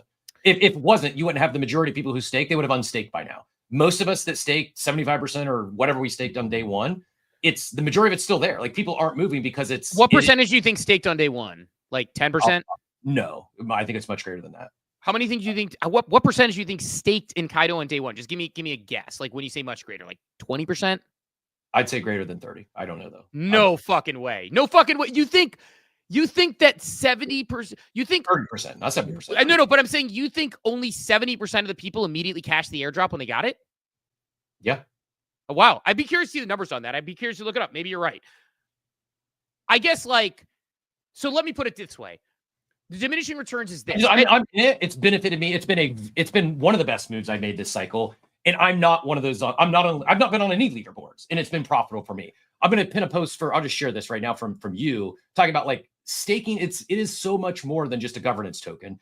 It's more than just APY because it's part of the cow. It's part of how you're getting milk out of this ecosystem. So here's what this just came out from you 4 days ago. Kaido stakers are the diamond-handed core of the yappers. Majority staked from day one. They are true believers in the InfoFi era. Everything we do at Kaido is to be aligned with them. And read this again. It's talking about specifically about Kaido stakers, not about NFT holders, which, by the way, NFT holders didn't get this last drop. Didn't get the Huma one. Everything we do at Kaido is to be aligned with them. Talking about stakers. Everything we do at Kaido is to be aligned with them. Proof, Kaido stakers have been printing on Boop and Virtuals via Virgins. Kaido stakers will be printing on another 10 drops already announced. Kaido stakers will be printing for all other unannounced drops in the works. All other drops stakers will be receiving on Kaido accelerates.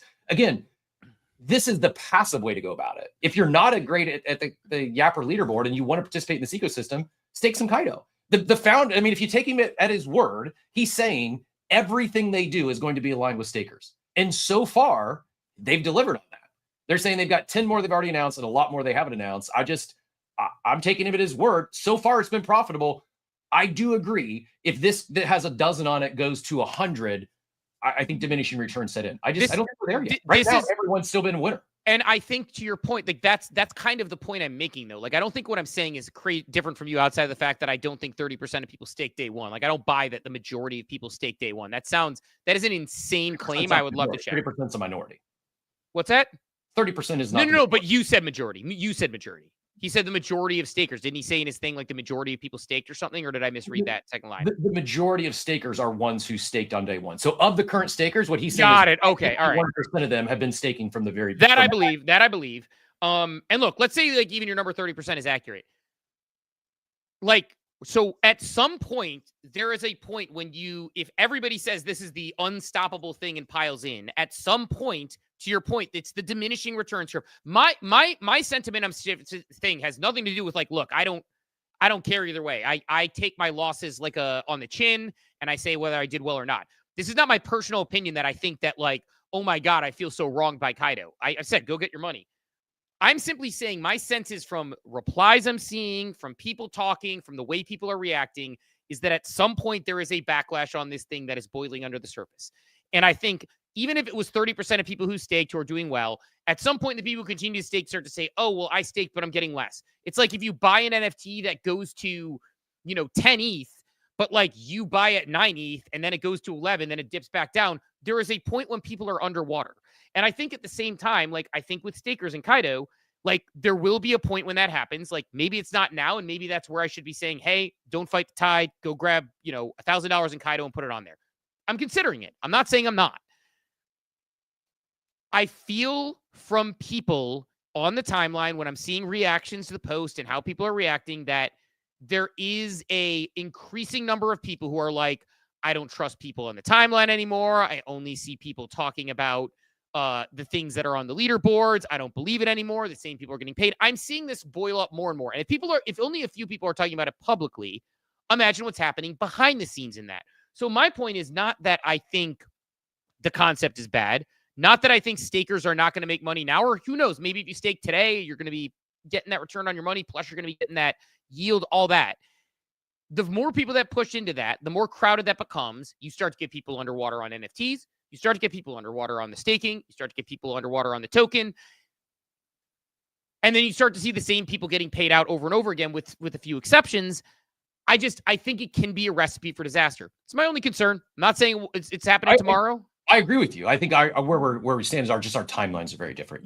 I'm sensing you think it's like they're at their equivalent of the heavy metal game. I think they're closer at the equivalent of like they just did the kennel drop. I think we're pre-mutants, and like people said the same thing about Yugo. How much further can they run? Like at some point there's going to be. They were right, but the people who said that and exited the ecosystem when apes were 3 ETH, they were very wrong in the short term.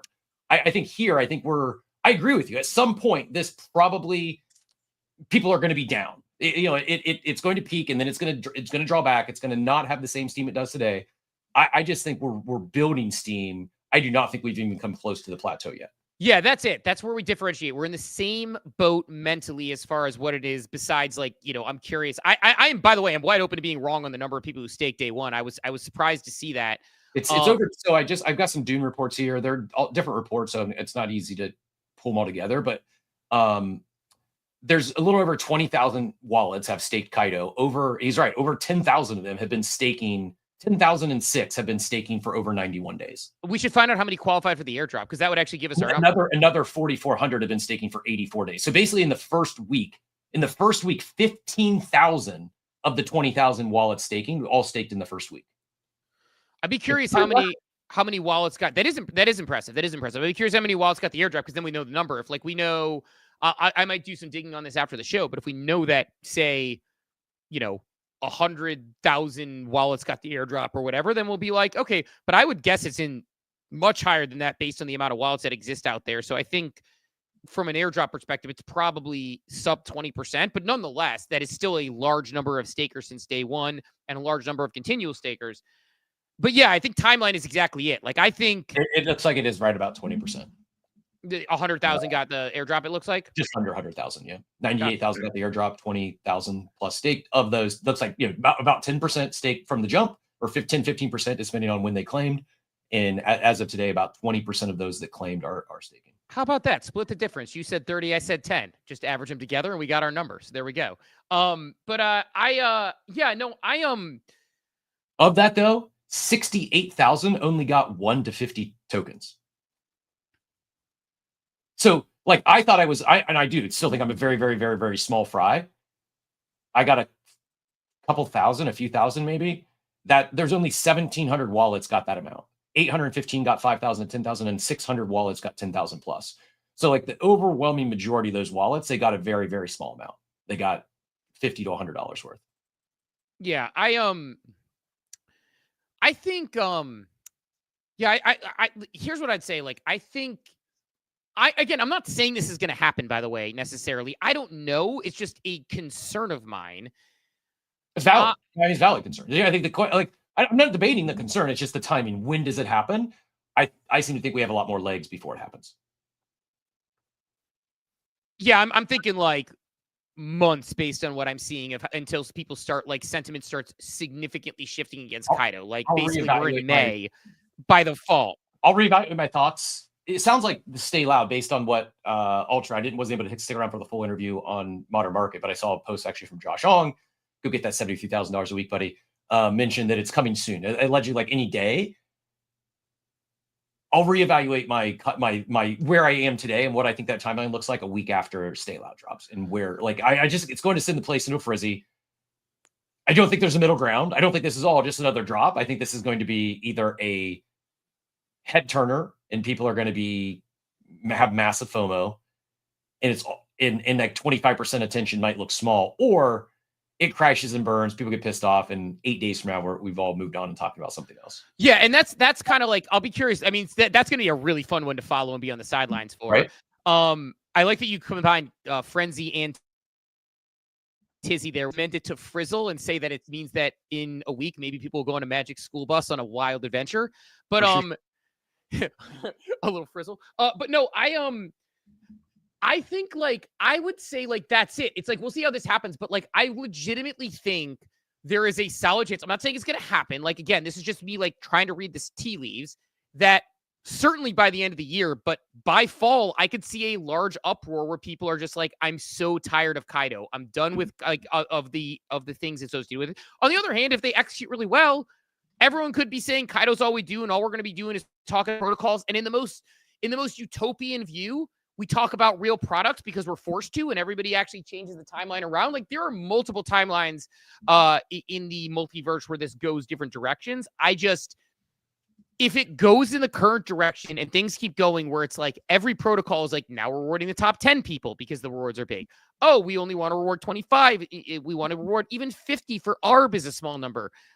I just think that there is a non-zero chance we land ourselves in some uproar, eat the rich type scenario on the timeline with people getting it, because you mentioned it. It wasn't very long before we saw that with Bored Ape Yacht Club, where people were just hating because they were getting all the stuff and everything was going. Like, we've seen this play out before with that. We saw it play out with Pudgies to a degree, with some of the people when Pudgy started to cook really well and that PvP. I think we've seen this a lot, and I think it'll be interesting to see what happens. But before we get into 90cc, because I want to talk about them, I saw Depressive Hacks come up. GM Depressive Hacks, get in here. GM guys, hope you're doing well. I just wanted to kind of put in one thing on this. So I think that I have a lot of the same concerns that you do, Steve. And one of the things that I've found really difficult is how to participate while also not totally devaluing like my brand and my image and everything that I've worked on to like make me here since I've started here. Right. And I think that Cap's points on like there are ways to passively participate are good. I think that one of the things that I'm cautiously optimistic on is the improvement of the agent in order to better identify quality information as Kaido continues. Or if it doesn't, to kind of tie into what Jonah was talking about earlier, the ability of a competitor to create an agent that better identifies quality information. Because I do think that just like a lot of the stuff that has been farmed on the timeline, people will get tired of it, and just regurgitating the same kind of things over and over again gets old. I know I've put out a couple posts in the last week or so about how I have gotten tired of reading some of that stuff. So, but I do think that it will get better. I know that just in the time over the last couple of months, they've already put in updates in order to improve what is and is not identified as being worthwhile of being rewarded. So I think between that and the potential for competitors to come in and do a better job of, reworking that mousetrap, I think there's some potential in order to really have that be better. Now, I will say, like, the big caveat on the end of the runway here is when these different projects and companies have to look at all of their data after these campaigns and try to measure what the retention rate is and what the actual tangible ROI on the marketing dollars that they spent for their Kaido campaigns is, that's going to be really where the rubber hits the road, in my opinion. You're going to have people stick around because they're actually interested in what you're doing.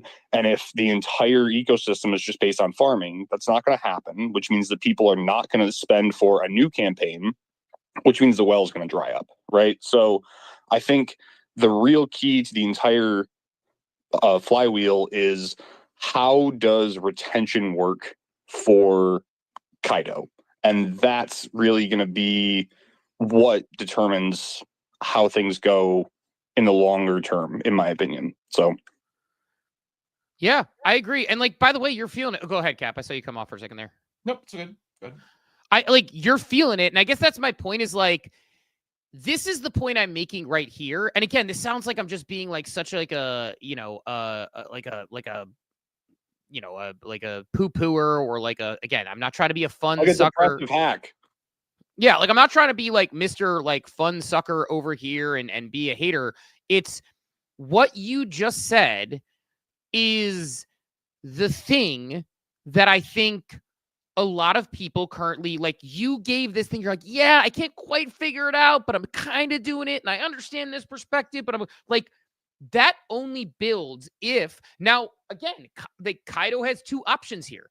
They could build products that fit people like you better and fit people like me better and fit people like who aren't in that large group, or they can keep going the current route. But I think like they're only going to escalate it if the snowball keeps going down the hill. And like what you just expressed to a degree, it's like you had like a lot of, you have a very, I think, healthy and level point of view. But I think like your point is like, or a point that you made there that stuck with me is you said, I'm feeling it under the surface a little bit. I'm not quite sure how to participate. I feel like you're feeling the FOMO of seeing people who are printing and talking about what they're doing. Others are feeling that FOMO. What happens when that only gets worse? What happens when somebody is getting $75,000 a month and you're like, I never had a shot. And I'm sitting here watching that go up and I'm sidelined. And it's like, I just think like, same. How to participate without it being all consuming, making sure the info is useful. Like people are having these little things. It only takes us like it's all like all the components are there.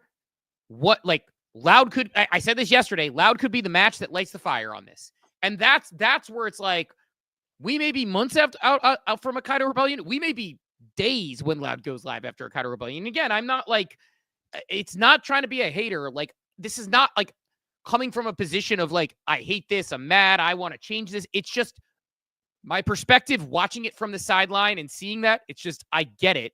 And I'm hearing it more and more. And I think people underestimate that crypto Twitter isn't made by the people who are printing $100,000 on Kaido on a monthly basis. Crypto Twitter is valuable because of people who attend and care, who have 100 followers, 200 followers, 1,000 followers, who actually care about what's happening here, who care about the products, who care about the services.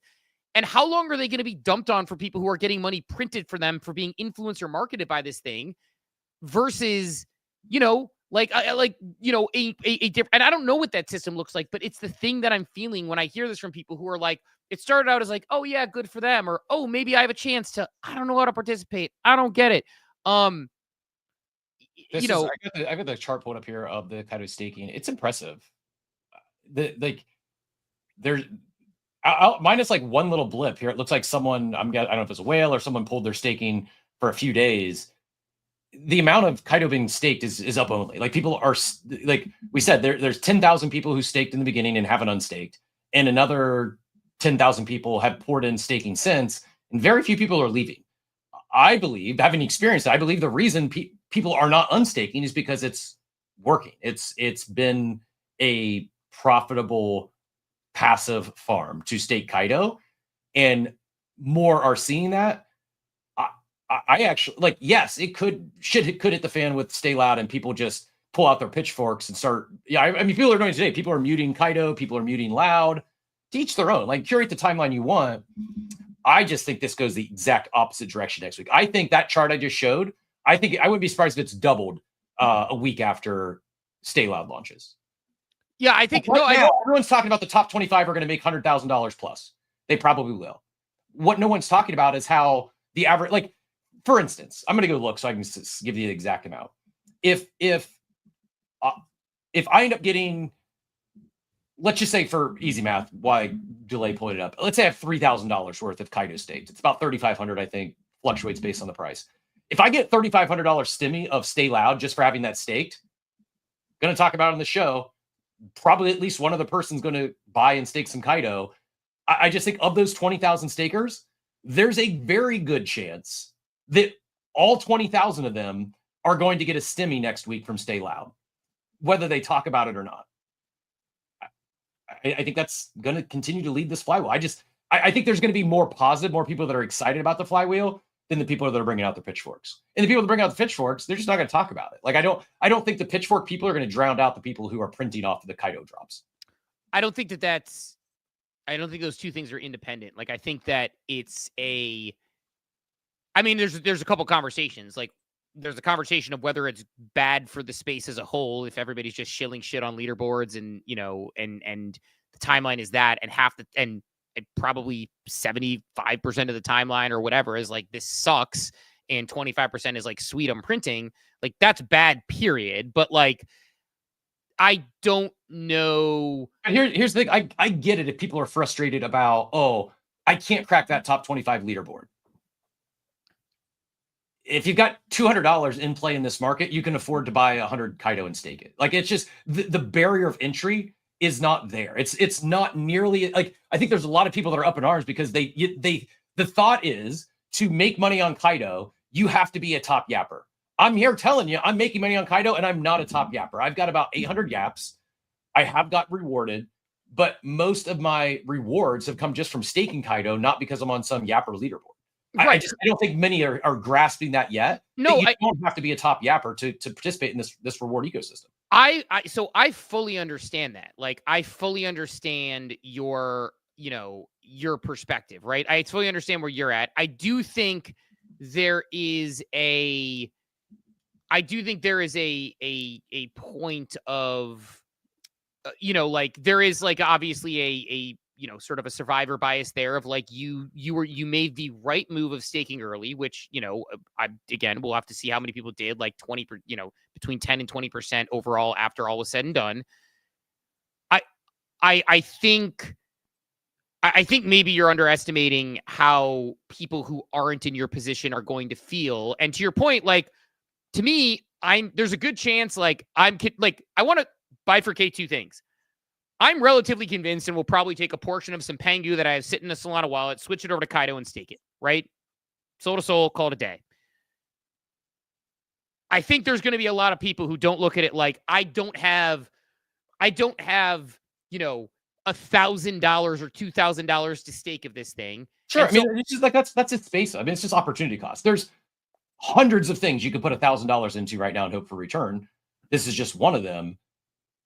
Not everyone should participate, but if individuals are looking for passive returns on staking a token, I think you'd be hard pressed to find a better milk producing cow right now, this current state for the next 90 days. I think I could probably get on. Here's the other thing. I don't see the token going to zero. Maybe it dips 20, 30%. Like, it's been out for a while. This was the meme token theory, though, and I know it's different. I'm not saying it's the same, but I'm saying, like, the meme token theory was this thing won't get. I'd overlay the charts. I don't know if the meme token has performed like this as long as Kaido did. And there was nothing there other than staking for more stuff like this. I think this is maybe I'm off. My remembering of the Memecoin token was not that it hung out at a $2 billion fully diluted valuation for this long.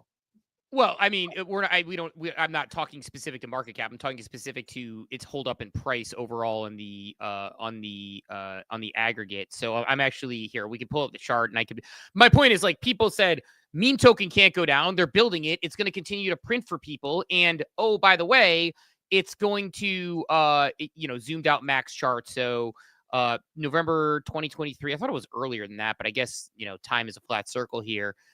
Opened at about a $150 million market cap ish. Hit its way up to, hit about a 7x or something. But I mean, my point is, like, when you look at where it started, it sat around or above double that for quite some time. And everyone's like, it doesn't matter. It's not going to ultimately go down. You're staking it and it's going to continue to print for you. And also it's meme token and it's tied to this thing with these expensive NFTs. And, it's, far below what it was at right now. And anybody who bought along the way with that thesis was. Now, again, I'm not trying to see. I'll pull up the Kaido chart. 90 days in, it's basically at all-time high at a $500 million market cap, fully diluted over a couple billion. Like, it's just, they're very different charts. And no, that's almost the exact same chart. 90 days in, it was at, I mean, that's pretty much the exact same chart. What you just described. What you just described is 90 days in. I thought you said it was 100 million. That's my point.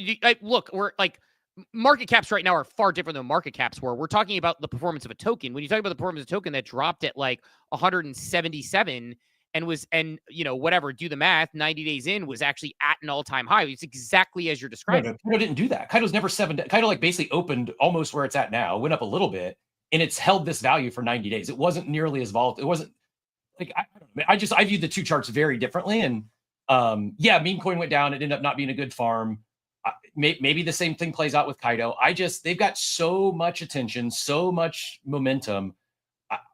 I would be shocked if this token's $1 in the next month. Like I think the upside is absolutely massive. The downside risk was going to fall to a $200 million market cap, and the token goes to, I don't know. Maybe it does. I think it's got that's my worry, right? So that's one thing to say. Again, I'm largely convinced, and I'm ready to be heard again. So I'm probably going to end up doing this. So I that's why I want to separate two things.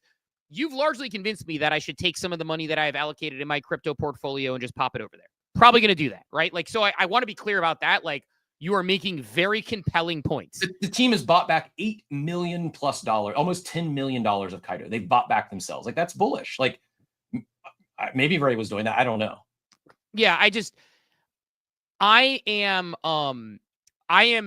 like I said, you have convinced me in the sense that you have made a compelling argument. So I don't want to pretend like I'm arguing with you that I disagree with it, but I'm saying two separate things that me, host of a morning show, way too much money allocated to crypto as a human being, can take a piece of my ridiculous penguin meme coin and put part of it to this thing because I believe it is a good diversification of my money. And I thought about it a month ago when it was half this and I didn't. So all of those things, yes, I agree with you on that. So I think you're making compelling points. For me, I think we are in the minority compared to what I hear when I hear what Depressive Hack said, when I hear what other people are saying similarly, when I hear people who are saying how they feel about it. And they're like, well, again, am I going to stake $200 and get $6, which is barely, obviously, Solana tokens, so the gas isn't a matter, but it's I just don't know that people are going to look at it that same way. And they're just going to look, I think the majority of people, I also think you're hitting a very rational perspective, which is probably why it speaks to me. I think the majority of people are going to look at it okay, so do I want to print $6 at a time with a 10% yield on, a $200 thing that I put in? Or do I want to, rage out about people I see posting about these large P&Ls in the timeline while I work a 9-to-5 job? And I think that those are the different things that are going to happen, which is why I worry about that directionally, reputationally, and how things go. But, we'll see where it goes. I am far more convinced than I was at the beginning of the show. And I think if I'm being honest, part of my mental model, and the problem is I have thought about buying and staking Kaido since I could have gotten twice as much for the amount of money I'm going to buy it for now. And so part of it is the mental model of, when you're buying something and you see it going up and you're like, but my entry was over there and I'm waiting for it to get back to there. Kaido's on base, by the way. Could have been at 8 for $200 and you were late and bought one for $1,000. It was 5x the purchase price, right? That's not to be cheesy and say I'm getting early Bored Ape Yacht Club vibes. Very, very, very different. I just am likening Kaido. I was wrong about AI agents. I thought AI, and now I say that, and it's so funny because we've got Duck Dive in the chat saying, I'm muting anything Kaido, loud, etc. Get off my timeline. And then a few minutes later says, virtual passive income is hard to beat. My response was, he says, literally a money printer. My response was, virtuals plus Kaido is the way, in my humble opinion. AI agents are still here. It's just taking on a different form than I thought. And as far as the money printer that was holding assets like Bored Ape Yacht Club last cycle, that's what I believe is happening here with the attention that Kaido, virtuals, and these, there's very real passive income. And my perception of the timeline is most people think you have to be much more active in those ecosystems to win. Everyone I hear complaining about, oh, I don't have any yaps, or I'm not on a leaderboard, or this isn't worth my time. You don't have to put any time in. Just stake the tokens that they want you to stake. Virtual is a little more complex with virgin points and stuff, but there's the money printer passive income wheels are on right now. They're not going to last forever, but right now the money printers are printing. I would like more. I want more money printers than less. So far, Kaido's been a good money printer. I think it's going to print for a while. It will end, most likely. But right now, I don't see anyone else, other than maybe virtuals, building a better money printer that's going to take away the attention and mind share that Kaido has. I mean, they're doing this, by the way, with they had a competitor launch, and it made a dent. Cookie and their Snap campaign, it's made a dent. The Spark, their first campaign partner, it's captured 5% of the timeline mind share, excuse me. So it is like they're losing mind share to competitors, but yet they're still dominating the conversation. They're still and even though he ignores me, he won't follow me back, he won't respond to my comments. I'm taking you at face value that there's more stuff coming. Maybe not. Maybe he's pulling a K-Row and he hasn't any idea what they're going to be shipping in 6 months. I think it's very, very, very early in the Kaido life cycle, and I'm excited to see what comes of it. I feel the same frustrations about it impacting the timeline, and there could be diminishing returns. I just think they've caught lightning in a bottle. What I experienced last cycle was when Bored Ape Yacht Club caught lightning in a bottle. That lightning lasted for a couple years, and what I don't want to do is have my good friend like you hear me talk about Kaido and end up printing for the next year off having 1,700 Kaido staked, and I couldn't convince you to do it. I will give you financial advice, not anyone else, but yeah, you should, whether it's Pingu or some allocation that you've thought about selling, maybe it's the next NFT you sell, take 50% of it and put it on Kaido and forget about it. And just something like, don't over allocate, but take a bucket of money that you're not going to miss. It's coming off a win. Stake it, forget about it, and then maybe you're either thanking me or you're upset with me a year from now, and I'll deal with that blowback. Yeah, and I mean, because you know me well enough to know that I don't I am a lot of things, but a hater and a blamer I am not. And if I make my own financial decision to do so, I will do it. Yeah, I will see how it plays out. We'll see how it plays out. I think we are months. Again, I think we are, I'm not going to say definitively. I just think that there is a very strong possibility we are months away from an uprising, and we shall see how that happens. Depressive X, why don't let you get in here, and then I'm going to hit a more, on a little bit of 90cc. So I think that you both are right. I think Cap's points on how long this is going to last and the breadth of the flywheel is totally valid. I also owe this show for the fact that I have any stake Kaido at all, because you guys talked about Kaido in December before it was the main thing on the timeline. So thank you for that. I don't get a lot of wins here, so I appreciate it. But I also think that Steve's points are very valid. I think it kind of ties back to an issue that we have that's broader than just Kaido in the space, which is, you talked about earlier about my comments on not understanding how to maximize what I'm doing with this, right? And I think that the key is that there's a lot of things in the space that you do know how to maximize your ROI on what you're doing. But it's a matter of if you want to play the game and have your socials become the game, or if you want to do things as yourself and then explore things and lend your own voice to them instead of the voice that gives you the best return on your voice, right? That's essentially what we're doing here, is lending our profiles and our voice to whatever's going on in a way that we feel most comfortable with. So I think that the ability for people to get rewarded for doing things that they already would be doing is a good idea. I think that people getting rewarded for farming is going to lead to the outcomes that Steve is discussing. And I think that the ability of this to be successful, in addition to what I talked about earlier with the ROI and retention rates for these campaigns, is how much can you actually do without making this your entire personality, and how much can you explore things that you genuinely are interested in, or have people that are already super deep in those ecosystems that are very knowledgeable get rewarded for the years worth of effort that they've put in for, I don't want to say for free, but definitely not for the upside of rewards that InfoFi is kind of promising. I want to lend one last question before I stop as well. So you talked about snaps and cookie. I had noticed that Wallchain is doing something with ApeChain, and I didn't know if you guys knew anything about that. I haven't really heard that talked about much, at least in where I've been. So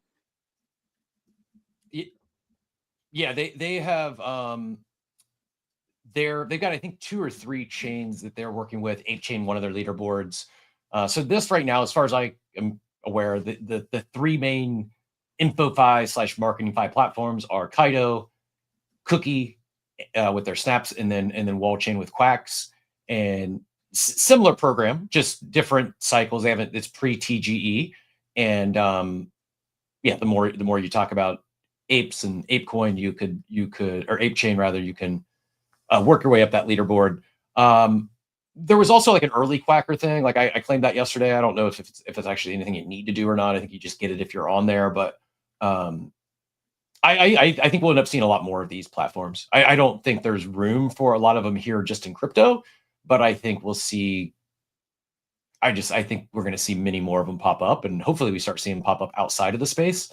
But I don't know if you have anything else on Wallchain or Quack, Steve. No thoughts on Wallchains or Quacks. But that said, I do want to hit a quick more on 90cc before we close down, only because, or how about this? Let's just added value for kick it through to tomorrow so that we have a larger group, because I know we're at about 10 o'clock right now and it's about time to wind down. We're going to discuss some 90cc tomorrow for reals. We're going to get the more then for it, just because it'll be a little more relevant, and I think I want to have a larger discussion about it, and I don't want to just kind of fly over that topic. So, Cap, any other? I mean, look, I think we can hit on some stuff tomorrow that isn't